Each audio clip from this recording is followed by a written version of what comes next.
Glad you're here. Glad you're here.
The Senate will come to order. The chaplain, Dr. Barry Black, will lead the Senate in prayer.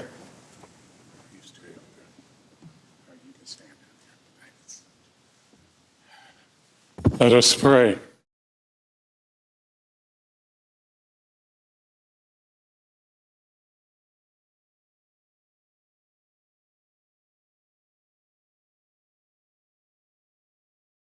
Mountains tremble. As our senators rely on your strength for this day, fill them with renewed faith, focus, and love. Lord, give them the security, serenity, and solace they need to face today's challenges and to glorify you in their thoughts, words, and deeds. Fill them with the conviction that you will provide them with supernatural strength, vision, and guidance. And Lord, we pray for peace in our nation and world. We pray in your powerful name. Amen.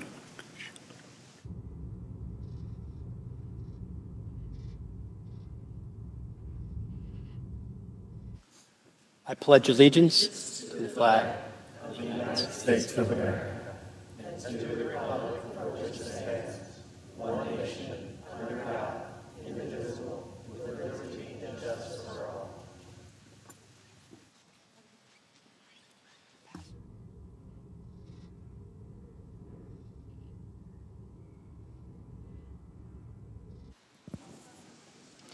The clerk will read a communication to the Senate. Washington, D.C., March 22, 2026, to the Senate. Under the provisions of Rule 1, Paragraph 3 of the Standing Rules of the Senate, I hereby appoint the Honorable John Husted, Senator from the state of Ohio, to perform the duties of the chair.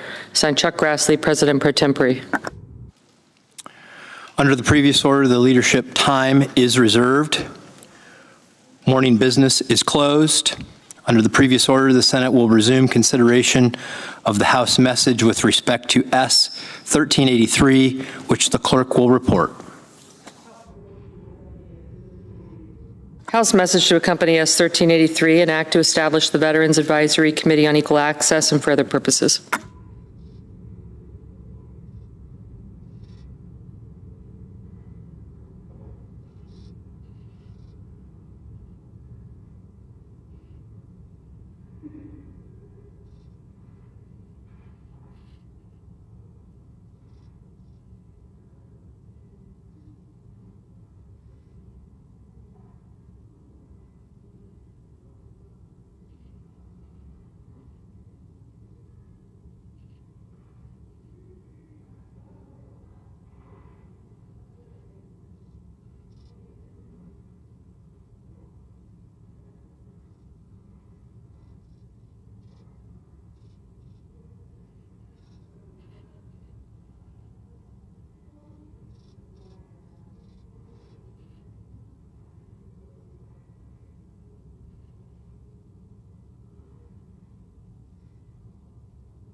Mr. President. Chair recognizes the Majority Leader. Mr. President, I move to proceed to S311 HR 7147.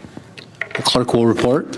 Motion to proceed to calendar number 311, HR 7147, an act making further consolidated appropriations for the fiscal year ending September 30, 2026, and for other purposes. Mr. President, it's rare for the Senate to be in session on a Sunday. Needless to say, the fact that we are here today tells you that what we're doing is important work, and that is the Save America Act. Mr. President, the core of the Save America Act is securing American elections, and a big way the bill accomplishes that is with two common sense policies: requiring proof of citizenship to register to vote and requiring a photo ID when you go to cast a ballot. Polls show that both measures have support from a vast majority of the American public. In fact, one poll showed that most Americans think you already have to prove you're a citizen in order to register to vote. Proof of citizenship is a requirement when you apply for government benefits. Proof of citizenship or legal status is required when you go to join the military. And every job in this country requires new hires to fill out a Form I-9 proving that they are a citizen or otherwise eligible to work in this country. Mr. President, if we expect this of Americans in other aspects of their lives, why shouldn't we expect it when Americans go to register to vote? It's just common sense. But under current law, you don't need to prove you're actually eligible to vote when you register. State efforts to require proof of citizenship when registering to vote have been challenged in court. And courts have said that states cannot go beyond the requirements of the standard federal voter registration form created by the 1993 National Voter Registration Act, a form that does not require voters to prove that they are American citizens. The Save America Act would fix that by requiring that individuals provide proof of citizenship when they register to vote. Mr. President, when it comes to showing photo ID at the polls, not only do most Americans support it, 36 states already require it. Red states, blue states, swing states.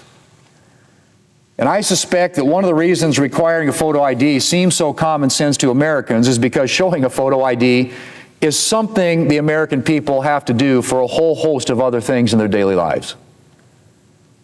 You drive a car, you need to have a license with you. If you do an early pickup at your kid's school, you need to show a photo ID. If you want to get a library card, you need a photo ID. And Mr. President, as I pointed out the other day, Washington, D.C. requires a photo ID to use a city recreation center. But you can vote. You can vote in D.C., perhaps even in that same rec center that requires an ID to play basketball, without showing an ID. Mr. President, that doesn't make any sense. Republicans aren't asking for much here. We're just asking to make our elections as secure as the local rec center. Now, Mr. President, while Democrats have long acted as if requiring a photo ID is some sort of intolerable burden to place on voters, since the Save America Act debate began, they spent a lot of time hedging on this issue. In fact, on Tuesday, Leader Schumer announced that Democrats now support voter ID. And then on Thursday, the junior Republican senator from Ohio, the current presiding officer, and a former chief election official in his state, offered a bill to require photo ID to vote. That's all it would have done. Require a photo ID when you go to the polls. Driver's license, military ID, tribal ID, passport. And Democrats, Mr. President, Democrats blocked it. And they more than blocked it. Their response was to offer a bill that included if you can believe this, a nationwide ban on voter ID for absentee ballots. That's right. Democrats who now claim to support voter ID proposed a nationwide ban on voter ID requirements. Requirements that already exist in a number of states, including my state of South Dakota. Well, Mr. President, if that's Democrats supporting voter ID, I'd hate to see what them opposing it would look like. Mr. President, there will be other opportunities in this debate for Democrats to support common sense voter integrity measures, including voter ID. And every Democrat will be put on the record for the American people to see. Mr. President, I yield the floor, and I suggest the absence of a quorum. Clerk will call the roll. Ms. Alsterbrooks.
Chair recognizes the senator from Alaska. Mr. President, is a Senate and quorum call? We are. I ask unanimous consent to vitiate the quorum call. Without objection. Mr. President, I ask unanimous consent that the Senate proceed to the immediate consideration of calendar number 313S688. The clerk will report. Calendar number 313S688, a bill to combat illegal, unreported, and unregulated fishing at its sources globally. Is there an objection to proceeding to the measure? Without objection. Chair recognizes the senator from Rhode Island. Mr. President, there is no objection on our side. Through many trials, toils, and snares, we have come to get to this moment, and we are delighted to proceed. And I ask unanimous consent that the committee reported amendment be withdrawn, that the Sullivan substitute amendment at the desk be agreed to, the bill as amended be considered, read a third time and pass, and that the motions to reconsider be considered made and laid upon the table. Without objection. Thank you, Mr. President. I yield the floor.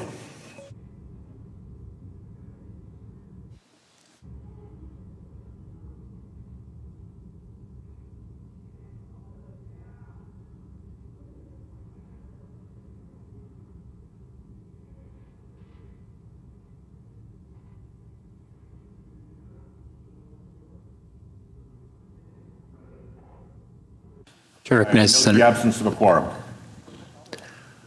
Clerk will call the roll. Ms. Alston-Brooks.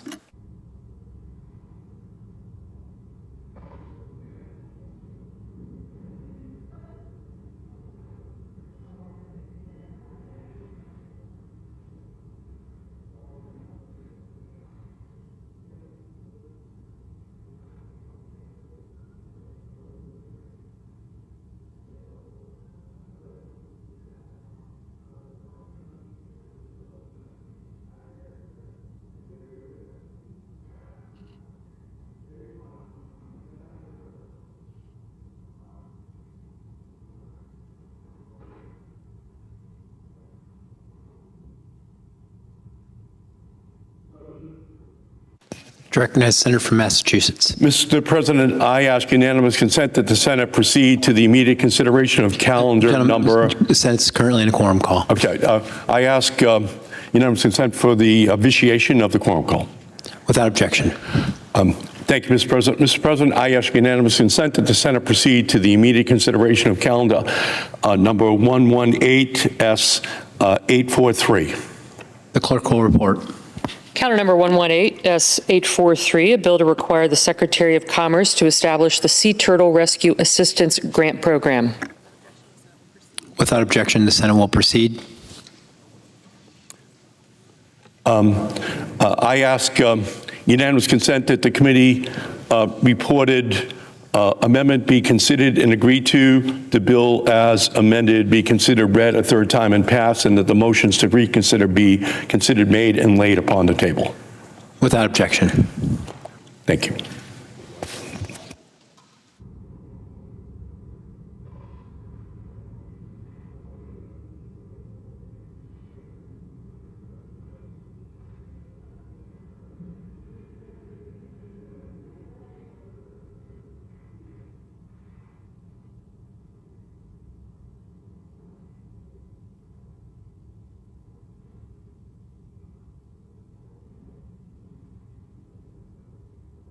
Mr. President. Chair recognizes the minority leader.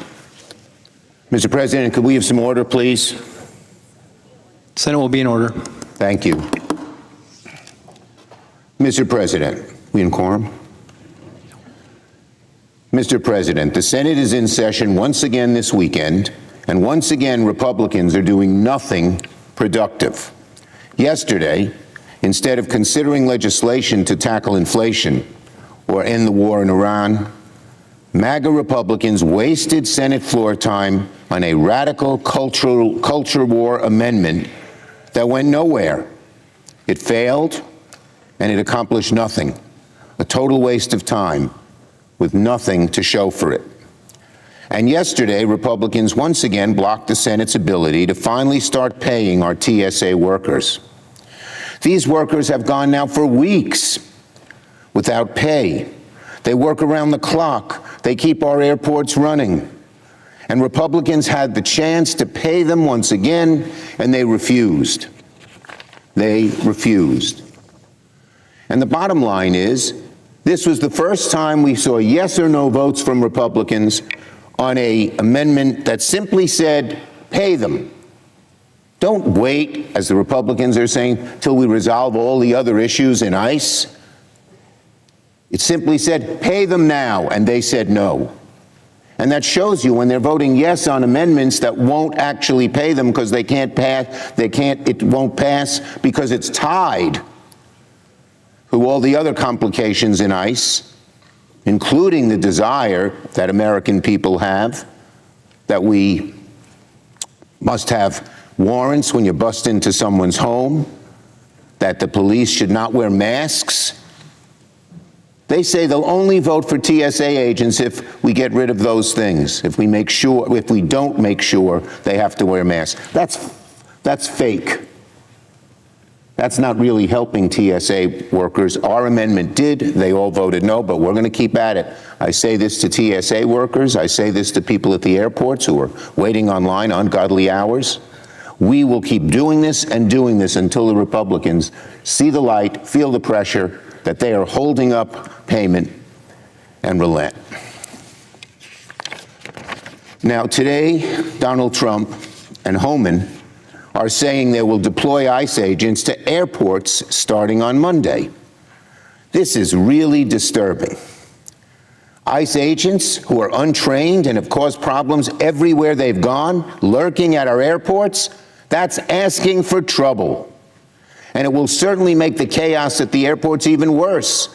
No one has any faith in ICE agents. They haven't received training. They don't know what it is to be a TSA person and do what you need to do there. And the real problem here is they have no plan for using these ICE agents.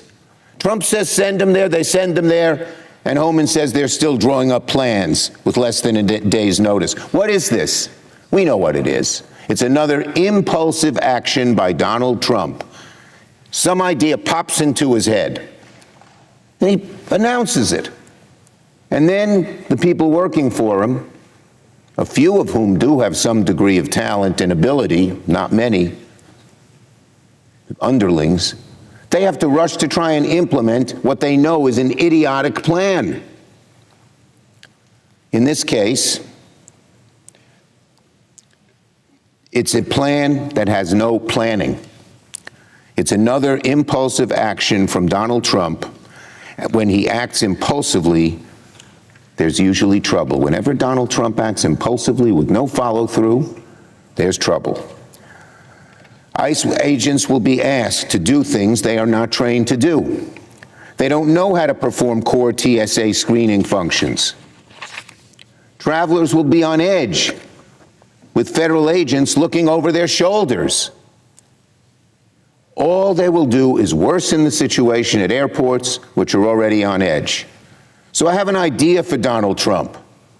Instead of sending ICE agents to harass travelers at airports, why doesn't Trump get his act together and agree to pay the TSA workers and get the Senate Republicans to do so? Now, let's talk about the disastrous war in Iran, causing so much havoc, so much chaos, and raising everybody's gas prices and prices on so much else. Here's what Donald Trump said on Friday about the war. I know, you know, he said, Donald Trump said, you know, I may have a plan or I may not. For a war? Whoa. Here's people's lives are at stake. Billions are being spent on an almost daily basis. And he says, you know, I may have a plan or I may not.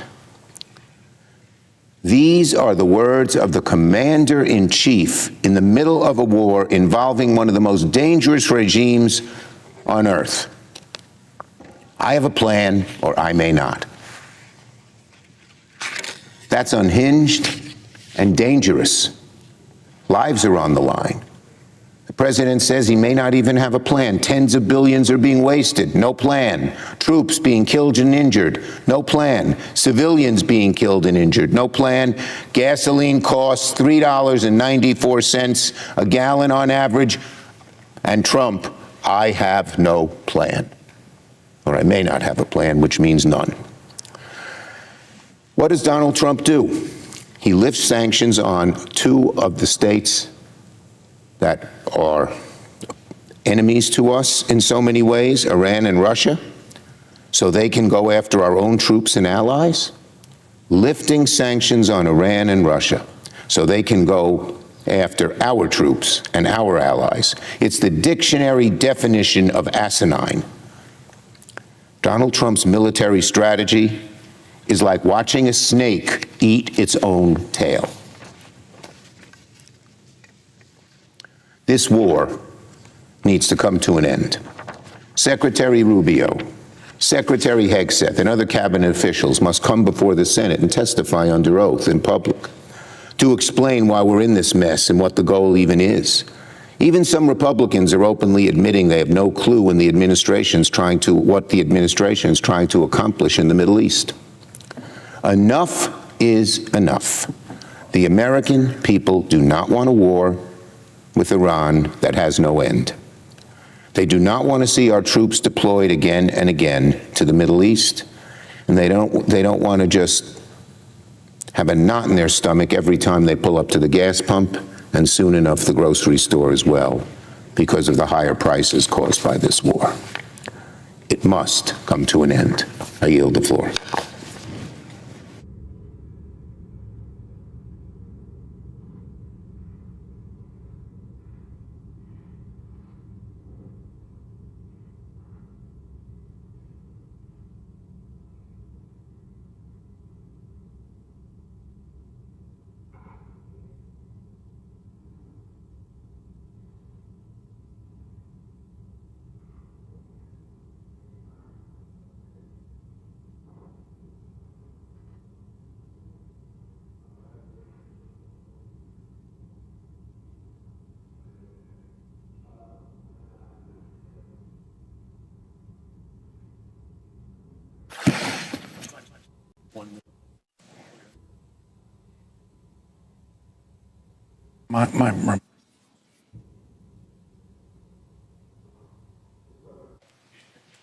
Chair recognizes Senator from Alaska.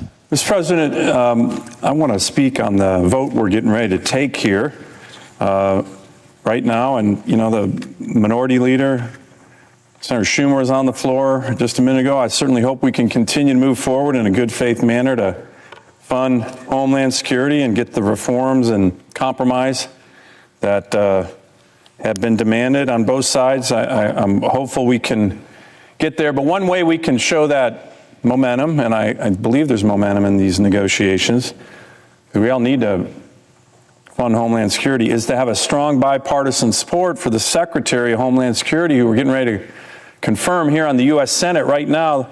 That's my good friend, fellow U.S. Senator Mark Wayne Mullen. And Mr. President, you know it. Every senator knows it. He's smart. He's thoughtful. He has good friends on both sides of the aisle. And as a matter of fact, I would say that Senator Mullen, of all the senators here, probably works more across the aisle, not just senators to senators, but Senate and House, Senate and White House. He is a really indispensable convener for this body to get things done. That's his reputation. Everybody knows it, and everybody thinks highly of him. I certainly think highly of him. But to me, someone with that skill set and that reputation and that experience, Mr. President, of working across the aisle here, of working with members of the House, by the way, Democrats and Republicans, is exactly the kind of leader we need at Homeland Security at this moment. Exactly the kind of leader we need at Homeland Security this moment. So, I am very hopeful that we're going to have a strong bipartisan vote for our colleague, Senator Mark Wayne Mullen, to move forward as the Secretary of Homeland Security. Of course, that would be good for the Senate, showing a bipartisan vote on someone who's clearly qualified. And yes, does have the temperament, Mr. President. I know that came up in the hearing. But again, when I watch him work for years in this body, there's no one who works harder to actually try to get compromise to move things forward. That is his reputation here. And I know my Senate colleagues on the other side of the aisle agree with me on this. So a strong bipartisan support is what I have been pitching so many of my Democratic colleagues on for this highly qualified U.S. Senator. It would be good for the Senate. It would be good for the Department of Homeland Security. To be honest, Mr. President, given what's been going on with Homeland Security, it would be good for the country. And I hope we can get there. As I mentioned, I've been working with a lot of my colleagues, Republicans, but especially Democrat colleagues, to say, come on, we need this at this moment. You guys should be a yes. You all know you should be a yes. And by the way, Mr. President, you know, in private, and I have a lot of good friends on the other side of the aisle, they say, well, hey, Dan, you know I should be a yes on this, but, there's a lot of buts in terms of excuses. They're not great excuses. I won't go through all of them. Hey, I'm from a really blue state. Tough on me. Hey, I might be running for governor. Hey, I might be running for president. This is what they've said. But I don't think that should matter, Mr. President. We've all taken those kind of votes, tough votes that we know are the right thing to do. And again, as I mentioned, it's the right thing to do right now for Homeland Security, for the U.S. Senate, for the United States of America, a strong bipartisan support for this great American, by the way, who is highly, highly qualified. And you know, the excuses now coming out, the buts. I mean, we've all taken tough votes. You know, I certainly have taken my few in terms of cabinet officials. I supported a strong number of Biden cabinet officials. Those weren't always popular votes back home in my state. I certainly would have chosen those nominees had I been in that position. But I'm a strong believer in the general principle the president should typically get the cabinet that he wants. And I think President Trump made an inspired choice by nominating Mark Wayne Mullen. So I am hopeful, Mr. President, that my colleagues and everybody knows it's the right thing to do to give him a strong bipartisan vote. Enough buts. I've heard too many buts from my Senate Democrat colleagues. You know he's a qualified individual. You know he's going to do a very good job leading this critical organization. And Mr. President, I'm hoping a strong bipartisan vote can then help us lead to compromise to get Homeland Security funded, which is what we need to do. So I'm looking forward to working with my good friend, and he is a very good friend, Mark Wayne Mullen, to be the next Secretary of Homeland Security. We're going to start voting on him here in a couple minutes. I look forward to working with him on the historic buildup of the Coast Guard in Alaska that's happening. It's very exciting. Icebreakers and the one big beautiful bill, actually the Working Families Tax Cuts Act, I like that name much better. The biggest investment in Coast Guard in American history, $25 billion. And everybody loved that, Democrats, Republicans. He's the right man, right individual to lead this organization at this time. And I am hoping we have a strong bipartisan vote that he deserves in the next couple minutes to move his nomination forward. Mr. President, I yield the floor.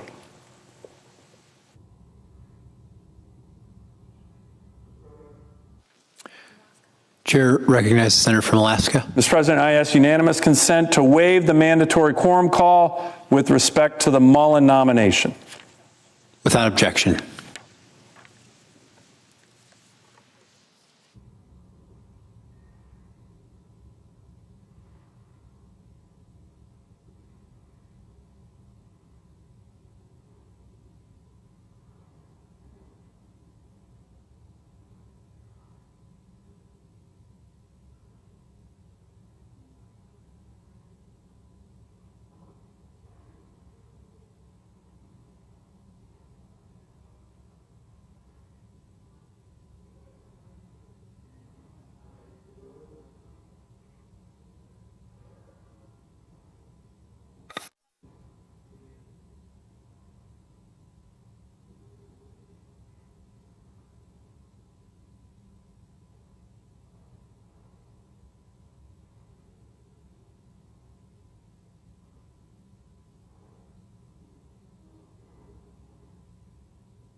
Mr. President, I recognize the senator from Delaware. I suggest the absence of a quorum. Clerk will call the roll. Ms. Alsterbrooks.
The clerk will report the motion to invoke cloture. Cloture motion. We, the undersigned senators, in accordance with the provisions of Rule 22 of the Standing Rules of the Senate, do hereby move to bring to a close debate on the nomination of Mark Wayne Mullen of Oklahoma to be Secretary of Homeland Security, signed by 19 senators as follows. 19 senators. By unanimous consent, the mandatory quorum call under Rule 22 has been waived. The question is this the sense of the Senate that debate on the nomination of Mark Wayne Mullen of Oklahoma to be Secretary of Homeland Security shall be brought to a close? The yeas and nays are mandatory under the rule. The clerk will call the roll. Ms. Also-Brooks, Ms. Baldwin, Mr. Banks,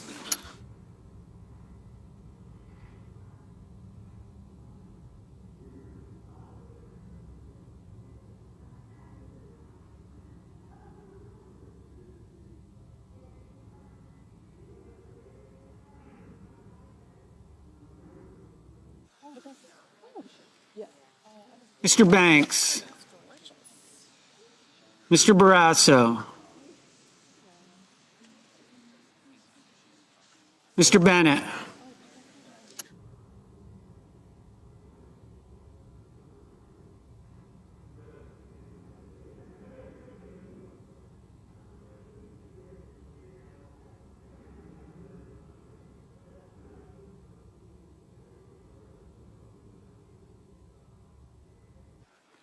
Mr. Bennett, Mrs. Blackburn, Mr. Blumenthal,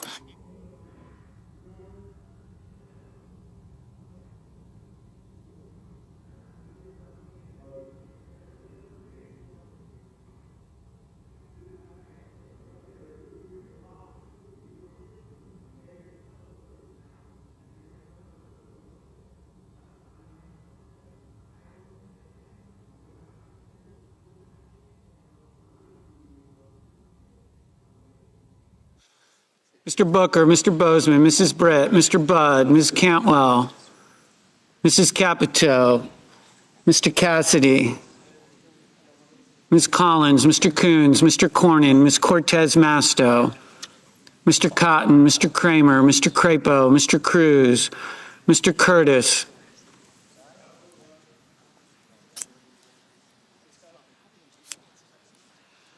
Mr. Daines, Ms. Duckworth, Mr. Durbin, Ms. Ernst, Mr. Fetterman, Mrs. Fisher, Mr. Gallego,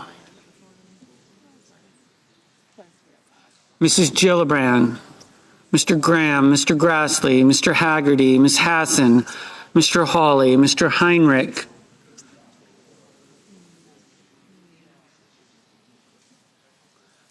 Mr. Hickenlooper, Ms. Hirono, Mr. Hoven, Mr. Husted, Mrs. Hyde-Smith, Mr. Johnson, Mr. Justice,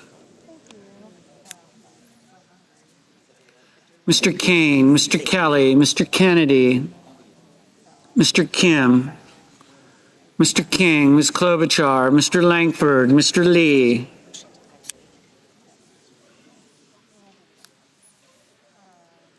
Mr. Lujan,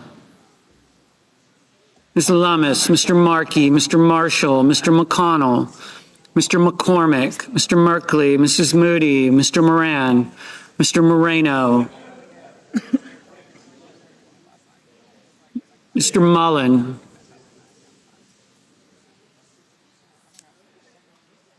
Ms. Murkowski, Mr. Murphy, Mrs. Murray, Mr. Ossoff, Mr. Padilla, Mr. Paul, Mr. Peters, Mr. Reed, Mr. Ricketts, Mr. Risch, Ms. Rosen, Mr. Rounds, Mr. Sanders, Mr. Schatz, Mr. Schiff, Mr. Schmidt, Mr. Schumer, Mr. Scott of Florida, Mr. Scott of South Carolina, Mrs. Shaheen, Mr. Sheehy, Ms. Slotkin, Ms. Smith, Mr. Sullivan, Mr. Thune, Mr. Tillis, Mr. Tuberville, Mr. Van Hollen, Mr. Warner, Mr. Warnock, Ms. Warren, Mr. Welch, Mr. Whitehouse, Mr. Wicker, Mr. Wyden, Mr. Young.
Senators voting in the affirmative: Blackburn, Budd, Fetterman, Hawley, Johnson, Justice, Marshall, Moody, Moreno, Ricketts, Schmidt, Scott of Florida, Scott of South Carolina, Wicker.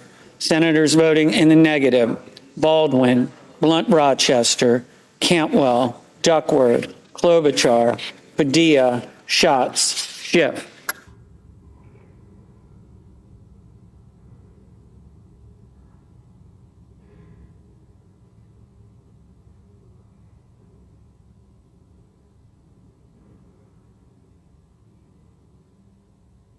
Ms. Cortez Masto, Ms. Cortez Masto, no. Mr. Sullivan, aye. Mr. Haggerty, aye.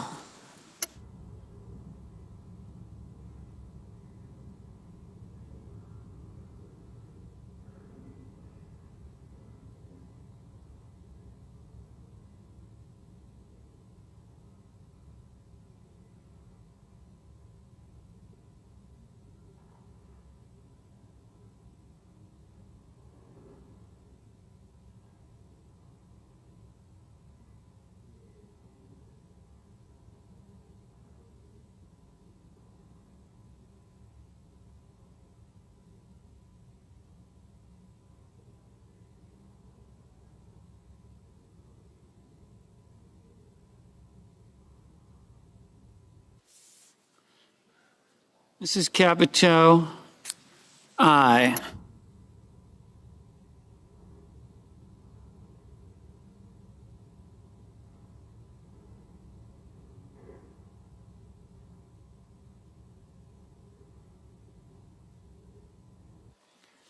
Mr. Cotton, aye.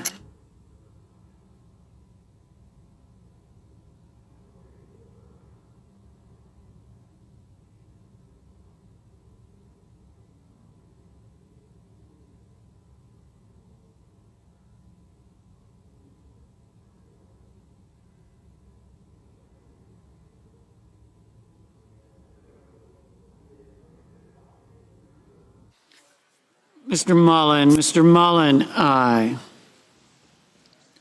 Mr. Reed, no.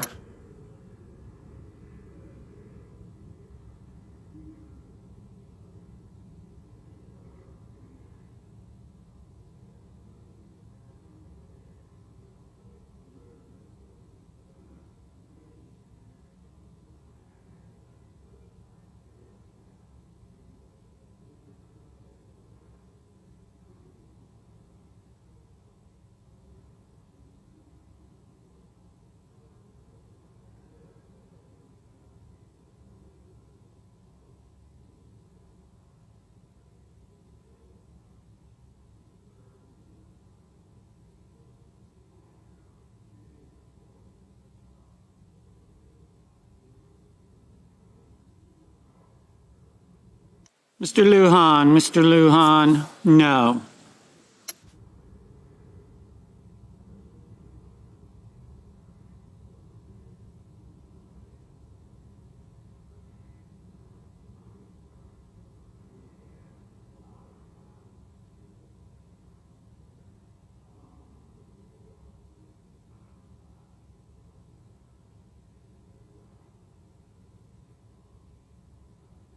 Mr. McConnell, aye.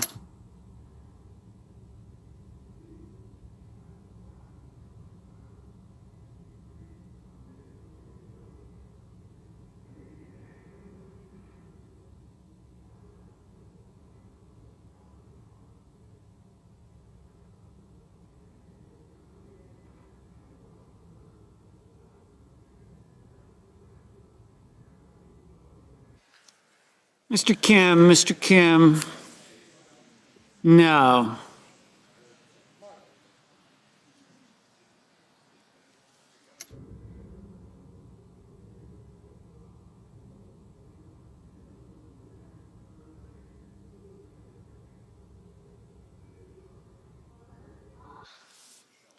Ms. Lummis, aye. Mr. Crapo, aye.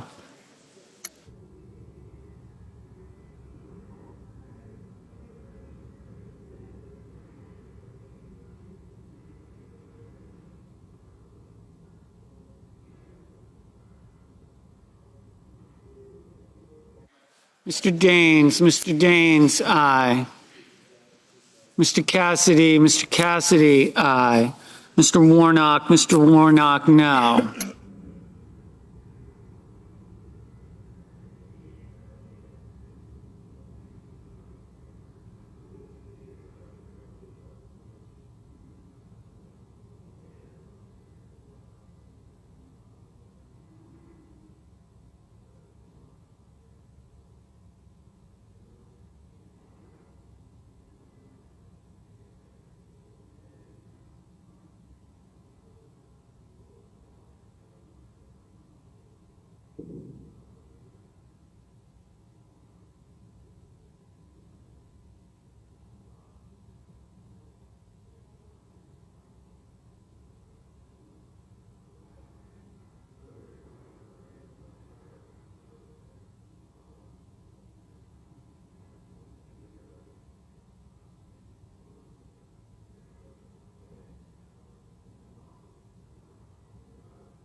Mrs. Fisher, aye. Mr. Cornyn, aye. Mr. Curtis, aye.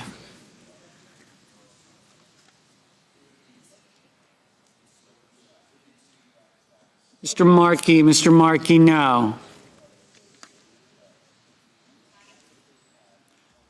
Mrs. Hyde Smith, aye.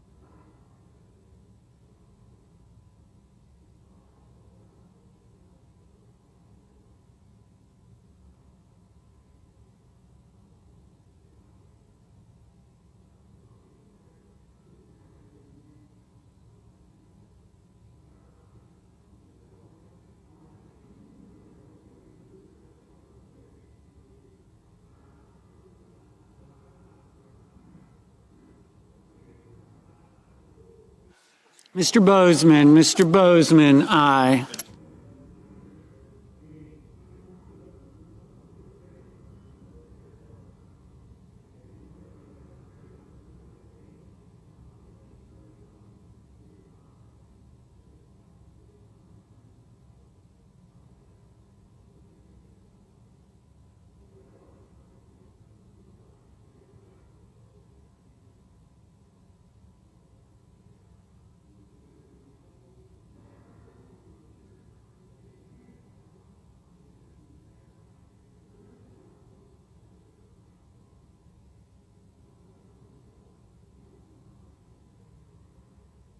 Mr. Tuberville, aye.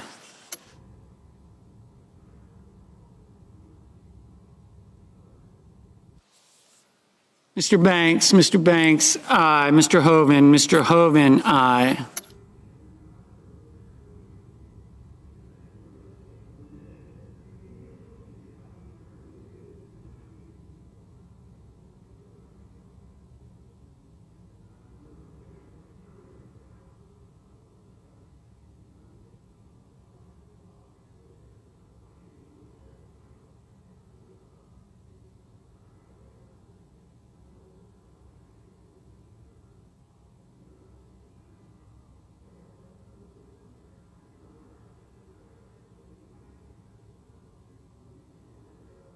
Ms. Smith, no.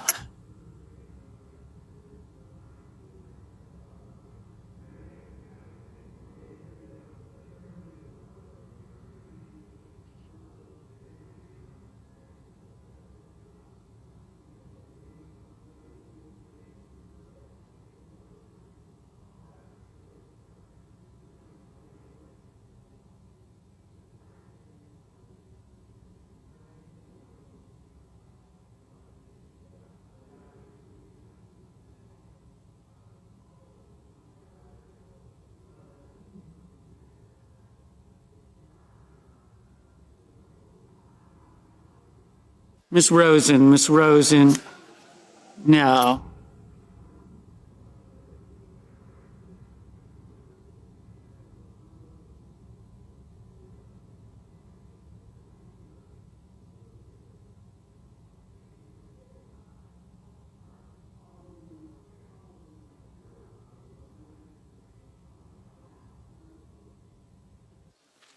Mrs. Murray,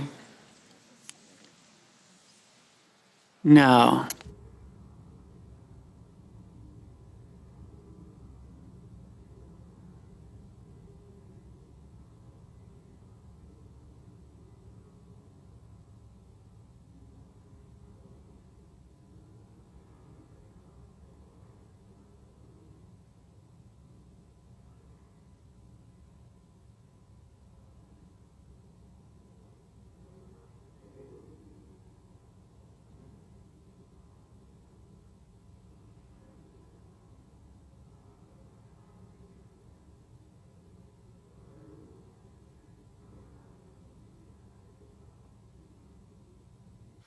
Ms.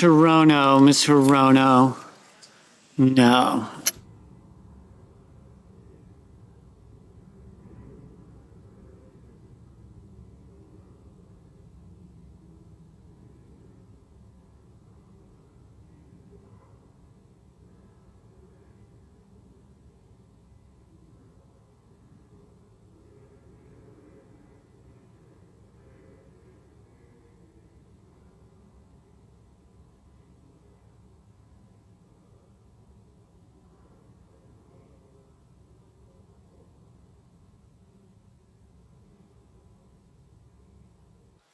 Ms. Hassan, no. Mr. Blumenthal, no.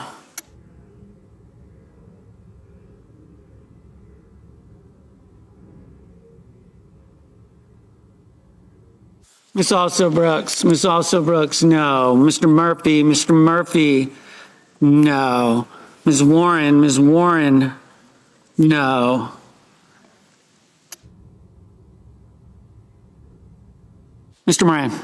Mr. Moran, aye. Ms. Markowski, aye.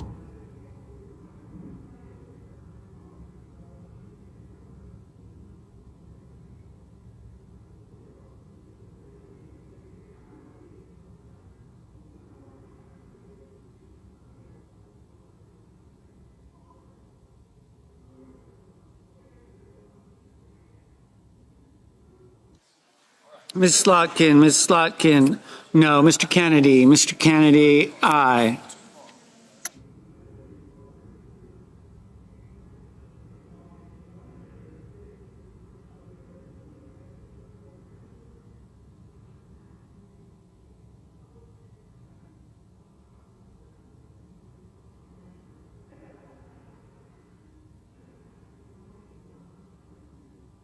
Mr. Whitehouse, no.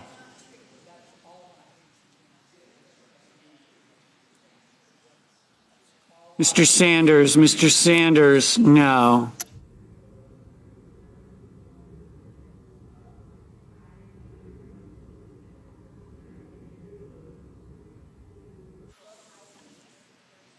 Mr. Young, aye.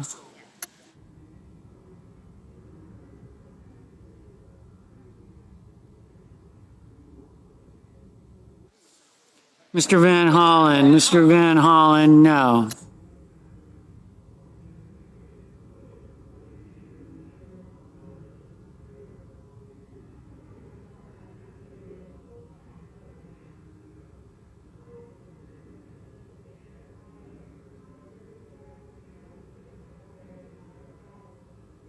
Mr. Wyden, no.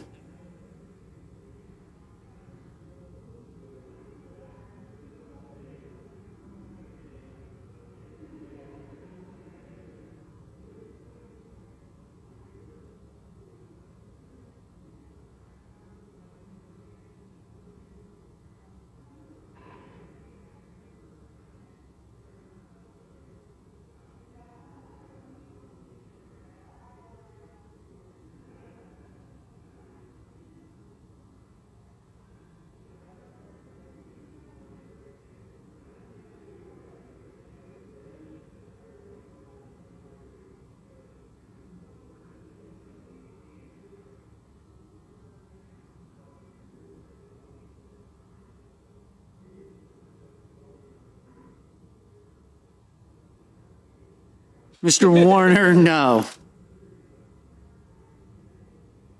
Mr. King, no.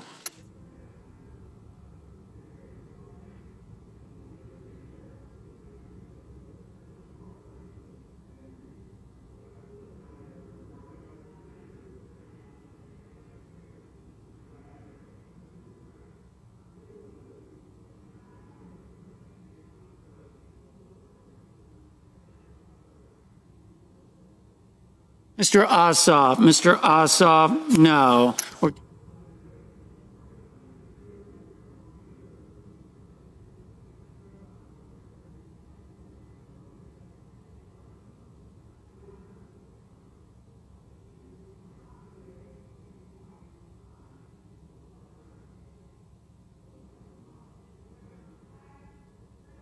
Mrs. Britt, aye. Ms. Collins, aye.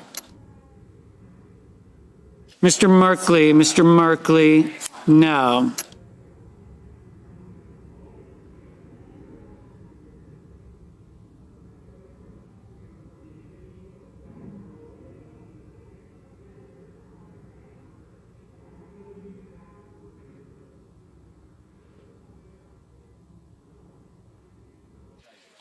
Mr. Tillis, Oh, the one on the corner. aye.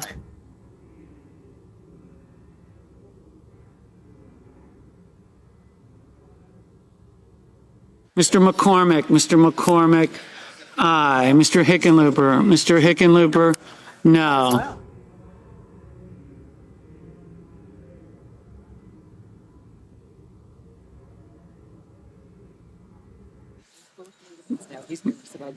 Miss Ernst, aye.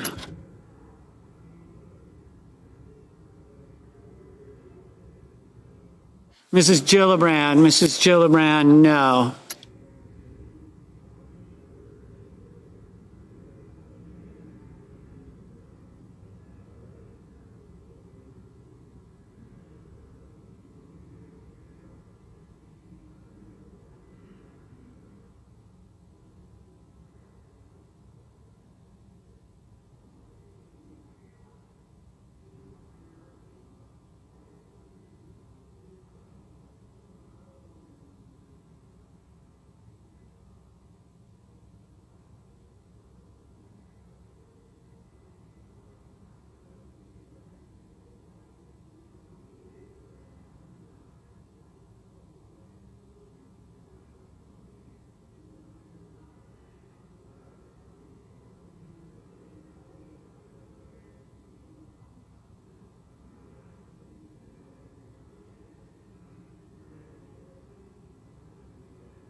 Mr. Bennett, no.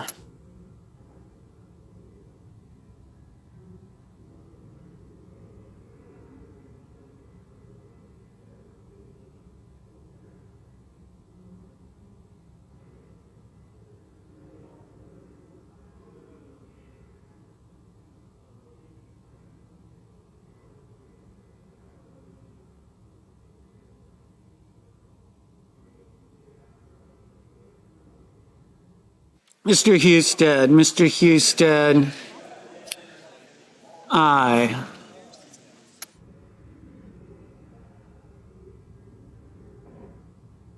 Mr. Rounds, aye.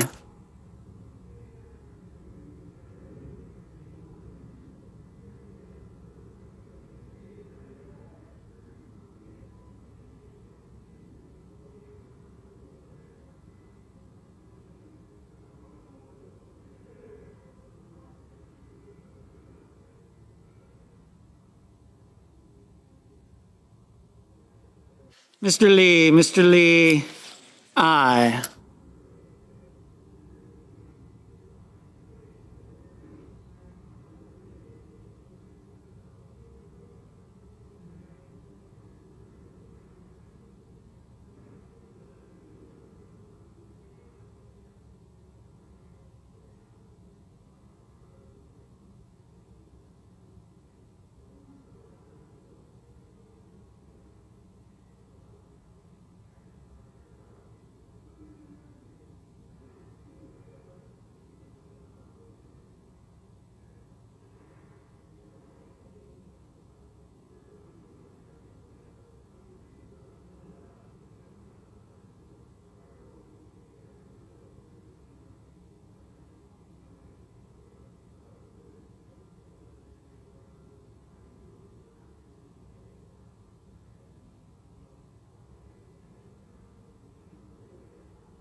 Mr. Kramer, aye.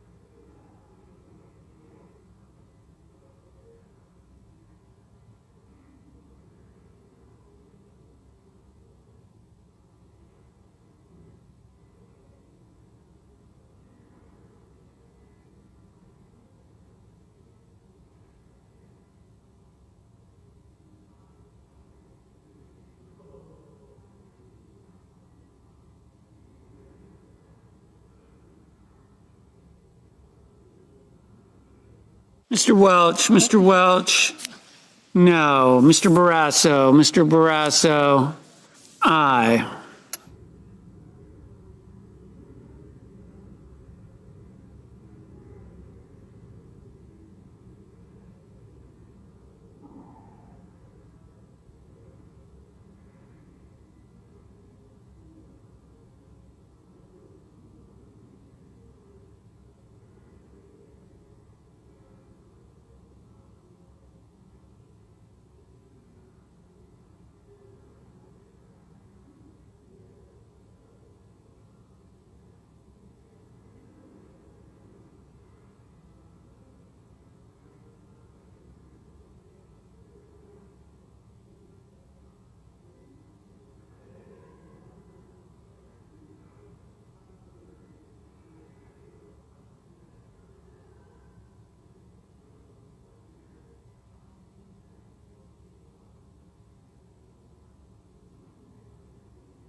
Mr.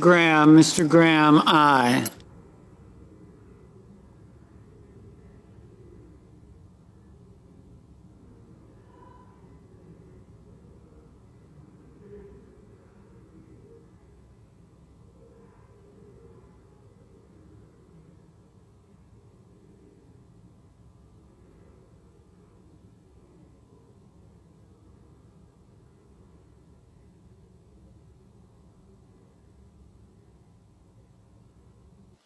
Mr. Risch, aye.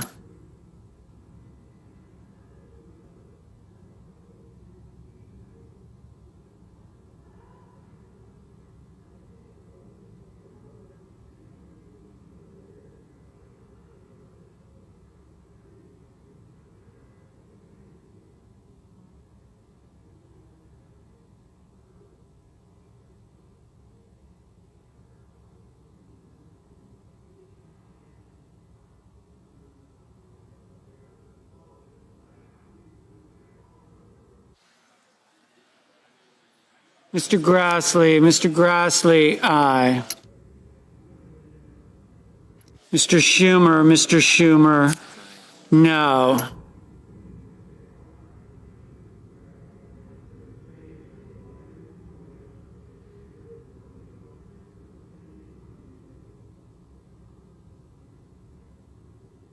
Mr. Sheehy, aye.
Mr.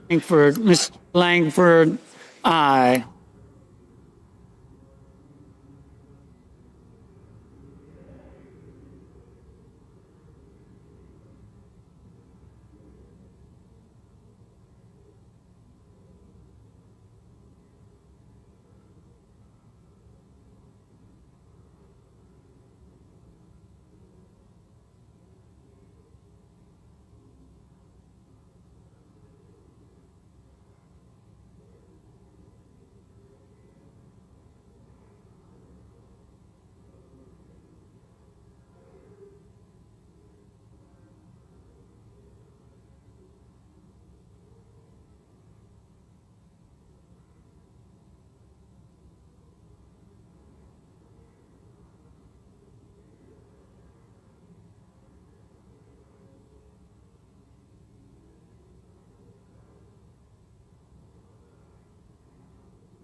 Mr. Thune.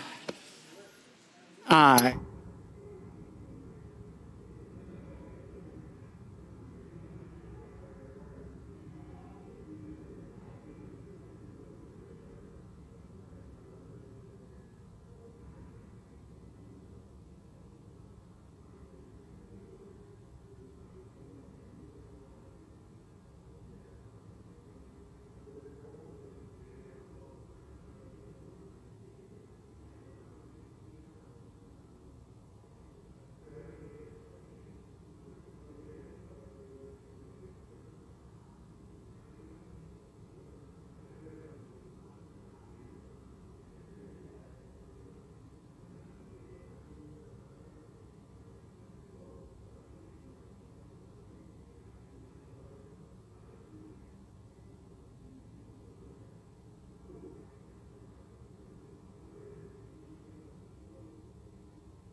Mr. Cruz.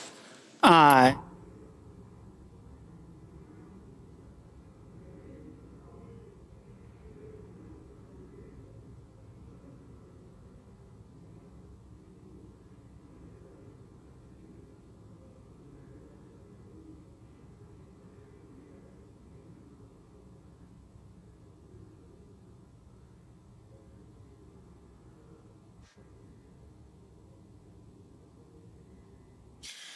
The ayes are 54, the nays are 37, and the motion is agreed to.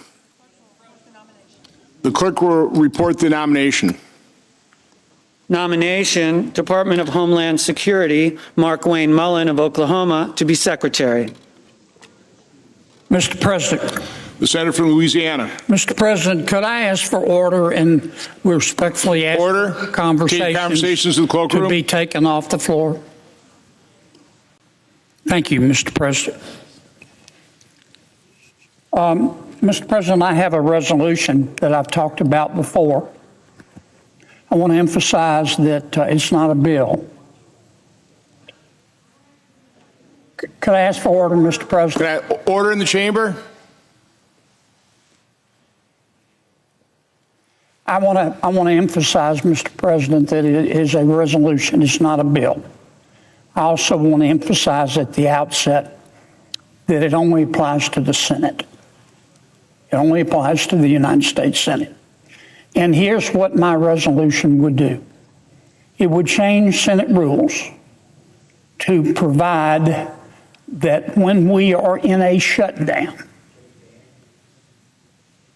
that senators cannot be paid, cannot receive their salaries. Their checks would be, think of it this way, Mr. President, locked in a vault. And once the shutdown is over, the senators could pick them up. Now, if I think everybody in the Congress knows what I'm about to say, may be a bit cynical, but it's true.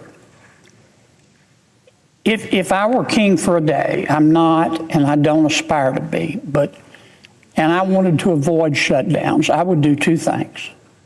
I would provide that members of Congress can't be paid during the shutdown, and I would provide that members of Congress can't leave Washington, D.C. during a shutdown. Now, I can't pass the second part of that. So I'm going to try to pass the first part of that. This resolution, again, it's not a bill, is about shared sacrifice. And I'm not doing it to punish anybody. I'm not doing it to try to embarrass anybody.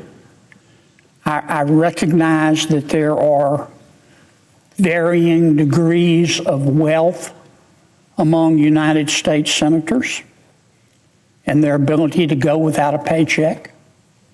I know and like every member of this body, and every member of this body has grown, who has a substantial amount of wealth, has achieved that wealth through their own hard work. And most, if not all of them, started with nothing. And you know what I say? God bless them. More power to them. That's America. So I want to put that up front because I'm sure that some are going to point out that some of our members are wealthier than others. And it's true. I mean, not to single anybody out, but I've seen Senator Rick Scott's house. It's bigger than a Costco, okay? More power to him. He earned that. I've seen Senator Mark Warner's house. It's bigger than a Target. More power to him. He earned that money. He started from nothing. So did Rick. But this bill isn't about that. It's about shared sacrifice and sending a message. We've got about 1 squillion employees at the Department of Homeland Security that aren't being paid. And there is no prospect of them being paid. Before I yield to my colleague, Senator Moreno, I want to point this out. I said it yesterday, but I'm going to say it again. The party line among us is that we're that close to reaching a deal, to which I respond, a deal to get government back open, to which I respond respectfully, dream weaver. Okay? I don't believe it. I hope I'm wrong. I know Mr. Holman is now involved. He's good, but he can't work miracles. I do not believe, because of the faction of my friend's parties, my Democratic friend's party that is in control, that my Democratic colleagues can vote for anything that could be interpreted as helping ICE. I just think that's political and policy reality. This is America. They're entitled to their opinion. What I think we should do, as I said yesterday, and Senator Cruz has talked about this eloquently, I want to give him full credit. The Democrats have offered to open every part of DHS except ICE. I would gratefully accept their offer. Let's get them open, immediately. And then the very next day, we should start a budget resolution through reconciliation. We should pass a budget for the rest of ICE, the rest of the DHS that's not open. Now, I would welcome my Democratic friends' involvement in that, but I know they can't vote for it. We could do this through reconciliation as we've passed one big, beautiful bill. We've got 2 more shots under the rules of reconciliation. It would easily be sustained in a bird bath. It would not take 60 votes. It would take 50 votes plus the vice president. That's how we passed the one big, beautiful bill. So before I call on Mr. Moreno and return to the subject, I really think we ought to surprise ourselves, Mr. President, and do something intelligent if we really want to get this government back open. We could have it open within a week. The Democrats I think will find that acceptable, and I believe Republicans will find that acceptable if we would just do it. I would like to yield a few minutes to my good friend, Senator Moreno, about my resolution. My colleague will yield for a question. Of course. So, to all the senators here, I'd ask you to think about a couple of concepts that come from the private sector. I remember the 2008 financial crisis as follows. It was a situation where any day you would think we're going to face total and complete bankruptcy. I had mortgaged everything I owned in my life. I'd maxed out my credit cards. I took out loans so big I couldn't even do the math in my head. I'd wake up at 2 o'clock in the morning wondering how I was going to make payroll. My wife would say, "You okay?" I'd say, "Oh, yeah, no, I'm fine." And I think, Mr. President, you've been there. And I had to ask my team to make a lot of sacrifices. We had to cut pay. We had to make a lot of adjustments because it was a matter of life and death. Either the business was going to survive or we were going to collectively perish into the great abyss of bankruptcy. And there's a concept that's important in creating a culture that says, as a leader, you must be willing to live in the shared experience of your team. Now, I will contradict a little bit of what you said. Each of us in this chamber make $175,000 a year. That's not what the average American makes. That is dramatically more than the average American makes. And it's certainly a lot more than what the average TSA worker makes, what the average FEMA worker who's got to go out and help places all over the country. I saw the very sad storms that Hawaii is seeing, and I hope we get help to those people. But it's not going to be me that goes there. It's going to be the hardworking men and women of FEMA that go there, and they make a fraction of what we do.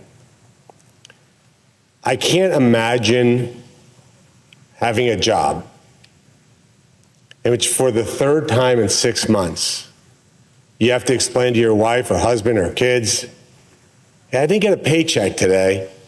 And the kids looking at you going, well, what did you do? Like, what did you do to not get a paycheck? Were you insubordinate? Did you not show up for work? Did you yell at your boss? Nope. I did everything right. Other than work for the Department of Homeland Security. Why would you stay in that job? And I think that's the thing that we don't understand is people have breaking points where they just say, I'm just not going to work here anymore. And this particular agency, more than anything else, has a very simple charter to protect us from dangers from abroad. These are the people that chase transnational criminals. I don't think any of us in this chamber would be willing to go do that. It's tough work, it's brutal work. They put their lives at risk. Not only do I think we should give them their paychecks, we should say thank you. Thank you for being willing to do this job. And I'll end with this to my colleagues. We have to eat our own dog food. If we don't eat our own dog food, we will get disconnected permanently from the people that we serve. If we're willing to accept a paycheck that is 3-4 times what the average American makes, and we deposit that every month, we say, well, look, I got to pay the bills. I don't care how wealthy you are. If somebody's a multimillionaire or not a multimillionaire, $175 grand a year is a lot of money. Certainly enough to pay the bills. Just ask the people who make 3 times less than that. They figure out how to make the bills. And this isn't about giving up the paycheck or giving up money, which, by the way, I think we should. Like, I don't think we should get paid retroactively. I think we should just say, hey, look, you didn't do your fundamental duty, which is to fund the government. And if you have a policy dispute, then do the hard work. Go into the rooms and make the calls and go out there and persuade your colleagues. But in the meantime, don't punish the workers. Don't punish the workers. I grew up coming to America in the 70s and 80s. I looked at Democrats like Tip O'Neill and JFK.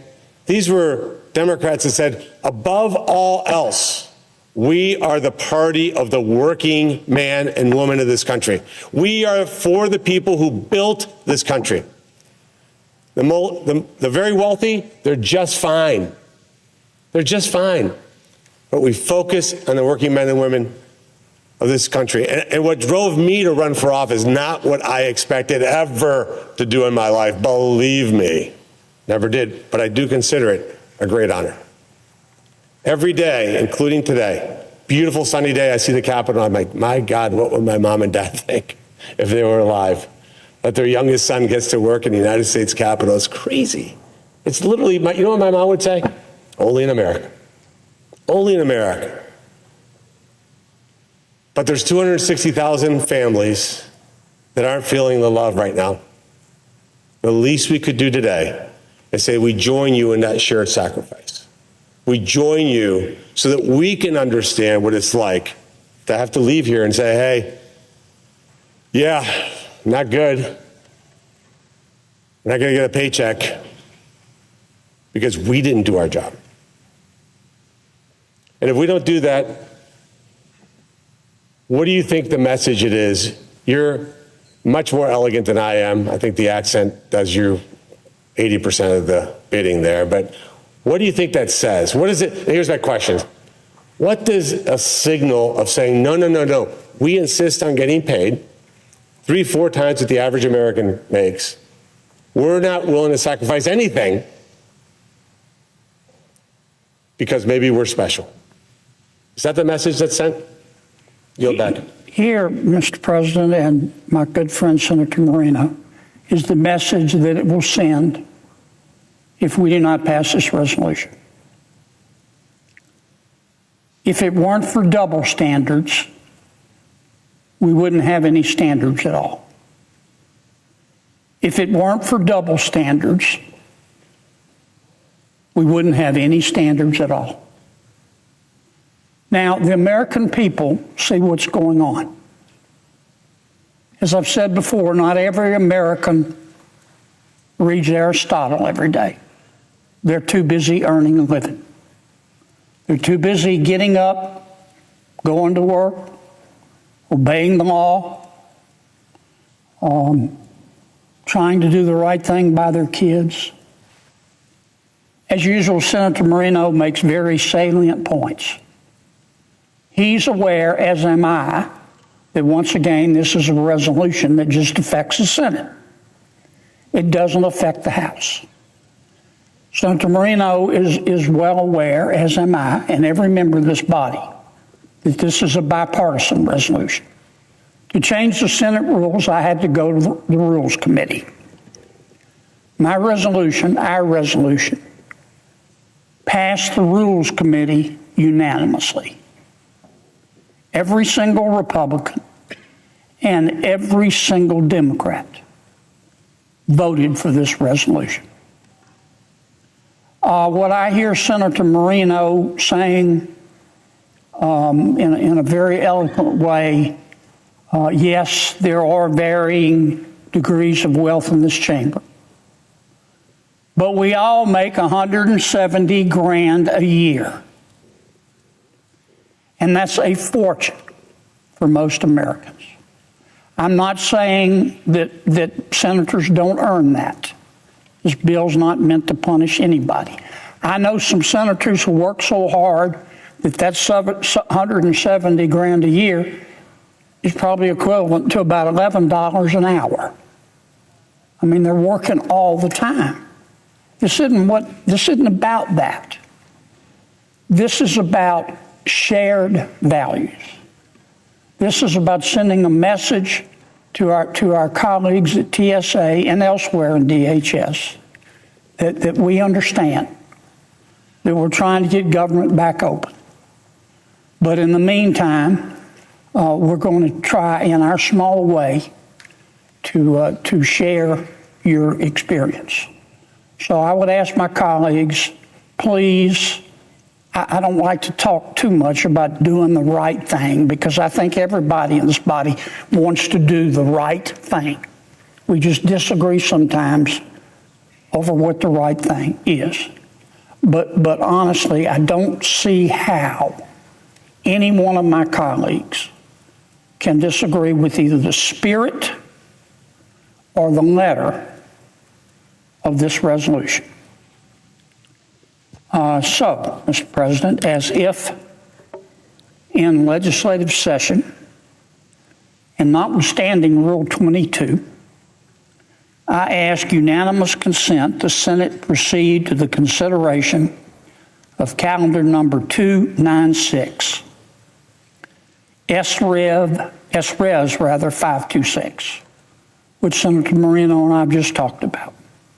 And further, that the resolution be agreed to and the motion to reconsider be considered made and laid upon the table.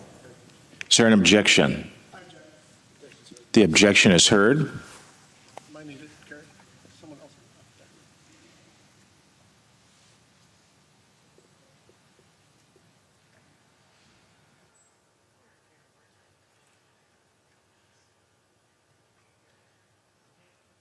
With respect, I want to give my colleague, Senator Schatz, more time. As he objected and left the chamber, is he coming back?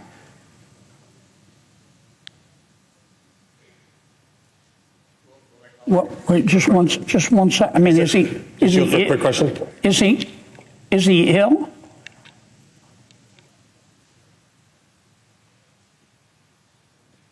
What should I do, Mr. President? Should I give him more time or? Well, Mr. President, point of order. Is it appropriate for someone not to be recognized to just say, I object and run out? The senator's not been recognized. The senator had the floor, the senator from Louisiana, who's made a proposal, and then I heard some noise in the background, and that was it. But I never heard a senator being recognized, so it sounds to me that no one has been recognized to object. What, could we get a ruling, Mr. President? I don't want to be unfair to anybody. My Democratic colleagues, I told them ahead of time I'm An making. objection was raised and an objection was heard. So should we give Senator Schatz more time to come back or?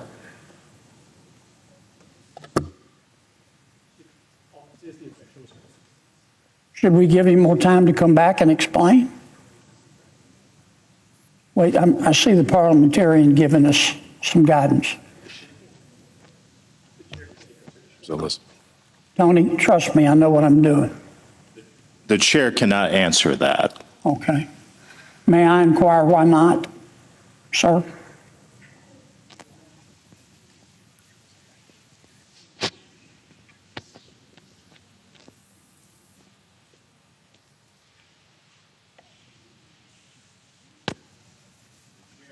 Not opine on why a senator is in the chamber or not in the chamber. Can you opine on why my colleague objected and then immediately left? And whether he's coming back? Not an appropriate parliamentary inquiry. Mr. President, my parliamentary inquiry is a bit different than that. I never heard a senator recognized from the chair by the President of the Senate. The President of the Senate, you had the senator from Louisiana had the floor. The presiding officer said, is there objection? At which time, routinely, someone seeks recognition on the floor. And the objection was heard. The senator does not need the floor to object. So I just want to be sure, Mr. President, I'm not trying to put you on the spot, but I see our parliamentarians here and they can give you able advice. Does that mean I can object to anything at any time without being recognized? That's correct. I don't even have to get the floor. The senator does not need the floor to object So to I can unanimous walk consent. in the middle of a debate without the floor, right back here in front of God and country and say, I object, and it shuts things down? I don't understand that. If there is a unanimous consent request pending, any senator in the chamber can object. Including the chair. Including the chair. Without having the floor. That's correct. And again, with respect, Mr. President, is your ruling that Senator Schatz, who is my friend, I talked to him before I was coming down, he did not have the floor, but he can still object? The objection was raised and the objection was heard. But did he have the floor? The objection was properly lodged. The objection was heard. Yes, sir. Not to put too fine a point on it, but did he have the floor? Because The senator did not need the floor. He raised an objection and the objection was heard and sustained. Senator Moreno, did you want to say something? I saw you raising your hand. Mr. President? The senator from Ohio. I just wanted to clarify where we are right now, because I think we may have brushed through it. So my question to you, to my colleague from Louisiana, is this doesn't remove money from senators. This just holds the money until the government reopens, much like the employees at DHS, where their paycheck is being held. But once we do our job, because they're doing their job, once we do our job, everybody would then get paid, correct? There's no loss of money. And so that seems to me, would you agree that that's like a spare minimum standard? Because any of us can go to the clerk of the Senate and say, hey, hold my check until this government opens. What your resolution is saying is that all of us should do that, correct? Senator, I think you're right. And, you know, you started out, your comments were saying, well, where are we? I think we're on Pluto. I mean, I do not understand how the chair has ruled that the senator didn't have recognition, but he could still object. And I don't understand how that is possible. I just don't understand how that is possible. In fact, our whole rule about the majority leader having control of the floor, whoever the majority leader is centered around the proposition that at any time the majority leader can assert his right, it's a custom, not a law, can assert his right to control this floor. And that shuts down my recognition, but he's got to get recognition. He just can't come in here and say, stop talking, I'm the majority leader.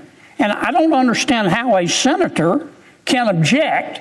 I don't understand how a senator can do anything in this body without achieving recognition. That's like, you know, I'm no expert on the Senate rules like the president is and the parliamentarian is, but, you know, you don't have to be an astrophysicist to understand that's one of our bedrock rules. My colleague Yes, Senator. I would ask my colleague if you would consider resubmitting your request again as a motion to reconsider. Well, I will do that, but I don't want to be unfair to my Democratic colleagues. I don't believe in surprising people. Senator Schatz told me, we had a conversation last night, said he was going to object. I respect that. And if he has left the building, I don't want to go behind his back. So I don't want to do that unless you can communicate with him. Is he still here? Mr. President, do we know if Senator Schatz is still here? Because I would like to urge reconsideration, but I don't want to blindside him. Who should I ask that to? Tuck? Tuck says, don't bring me into this.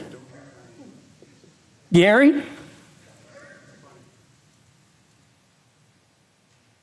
I mean, I would like to urge reconsideration, but I'm not going to do it in blindside Brian.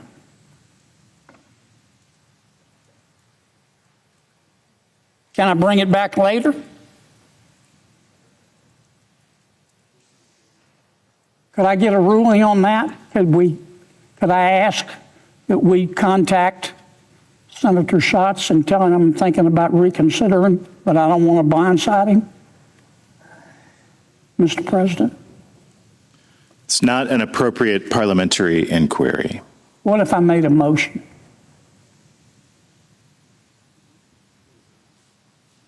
Could I move that we contact Senator Schatz and tell him I'd like to move to reconsider, but I don't want to blindside him? There is no such motion. I just made it up. You're telling me I can't do that under the rules? Why not? I don't get it. I mean, I could move to reconsider and blindside him, but I don't want to do that. So why can't I move to reconsider subject to us waiting for Brian to get back so he has a full opportunity to be heard? Can I do that? There's no such motion.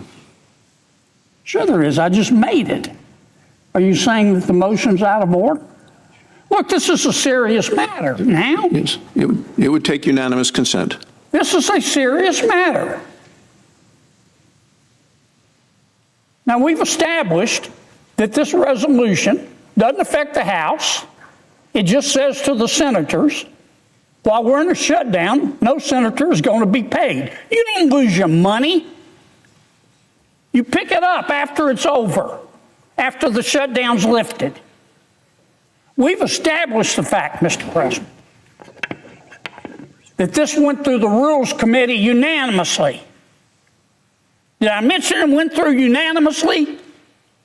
That every single Democrat and every single Republican said, yes, Kennedy, let's do this.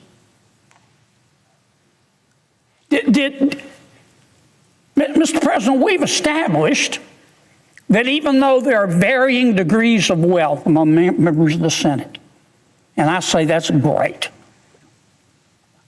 every single senator makes at least $170,000 here. They're not going to lose a penny. Not one single solitary penny. Once the shutdown is over, they get their money. We've established that. We've established that there are 260,000, not 2,600, not 26,000, 260,000 of our colleagues working in the Department of Health and hospitals that are not being paid. And a lot of these people do not have immense wealth. But they're not being paid because of our conduct. And I think we've established that this is a chance to show in a little bitty way, a minor way, a baby step, that we're going to share their sacrifice.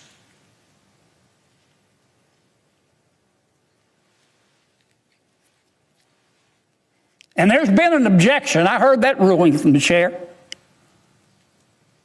But for the life of me, I don't know how you can object without seeking recognition, without having recognition. I've never heard that one. Okay? We're getting into the foothills of La La Land here as far as I'm concerned. Now, I just made a motion. I want to bring this bill to be reconsidered. And all I'm asking, I don't want to blindside my friend Senator Schatz. I don't play that way. I want to give him full opportunity. All I'm asking is that somebody call Senator Schatz and let him know that I'm going to move to reconsider, and I don't want to do it behind his back. That's all I'm asking. So I'll make that motion. Is there an objection?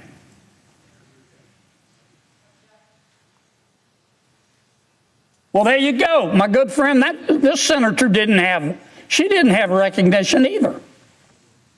How is that possible?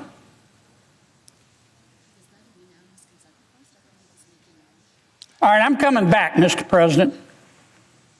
And I'm coming back, and I'm coming back, and I'm coming back. Did I mention I'll be back? And if a member of this body disagrees with what I'm doing, then by God, they ought to come down here and stand up in front of the United States Senate and stand up in front of the American people and stand up in front of God and stand up in front of country and stand up in front of all these people, these good people that aren't being paid, and say, here's why. Maybe we need to change the Senate rules, Mr. President. I appreciate your patience. And I'd like to ask, Mr. President, this probably is an improper motion too. I got to delve a little bit more in this improper motion stuff. I want to see the rule that says I can't do what I just tried to do. And I want to see it bigger than Dallas. I don't want to see that it's implied or it's a penumbra. And I want to see the rule that says somebody can come on this body into this body without recognition and be heard. Because I don't believe it. And anybody who believes that, no disrespect,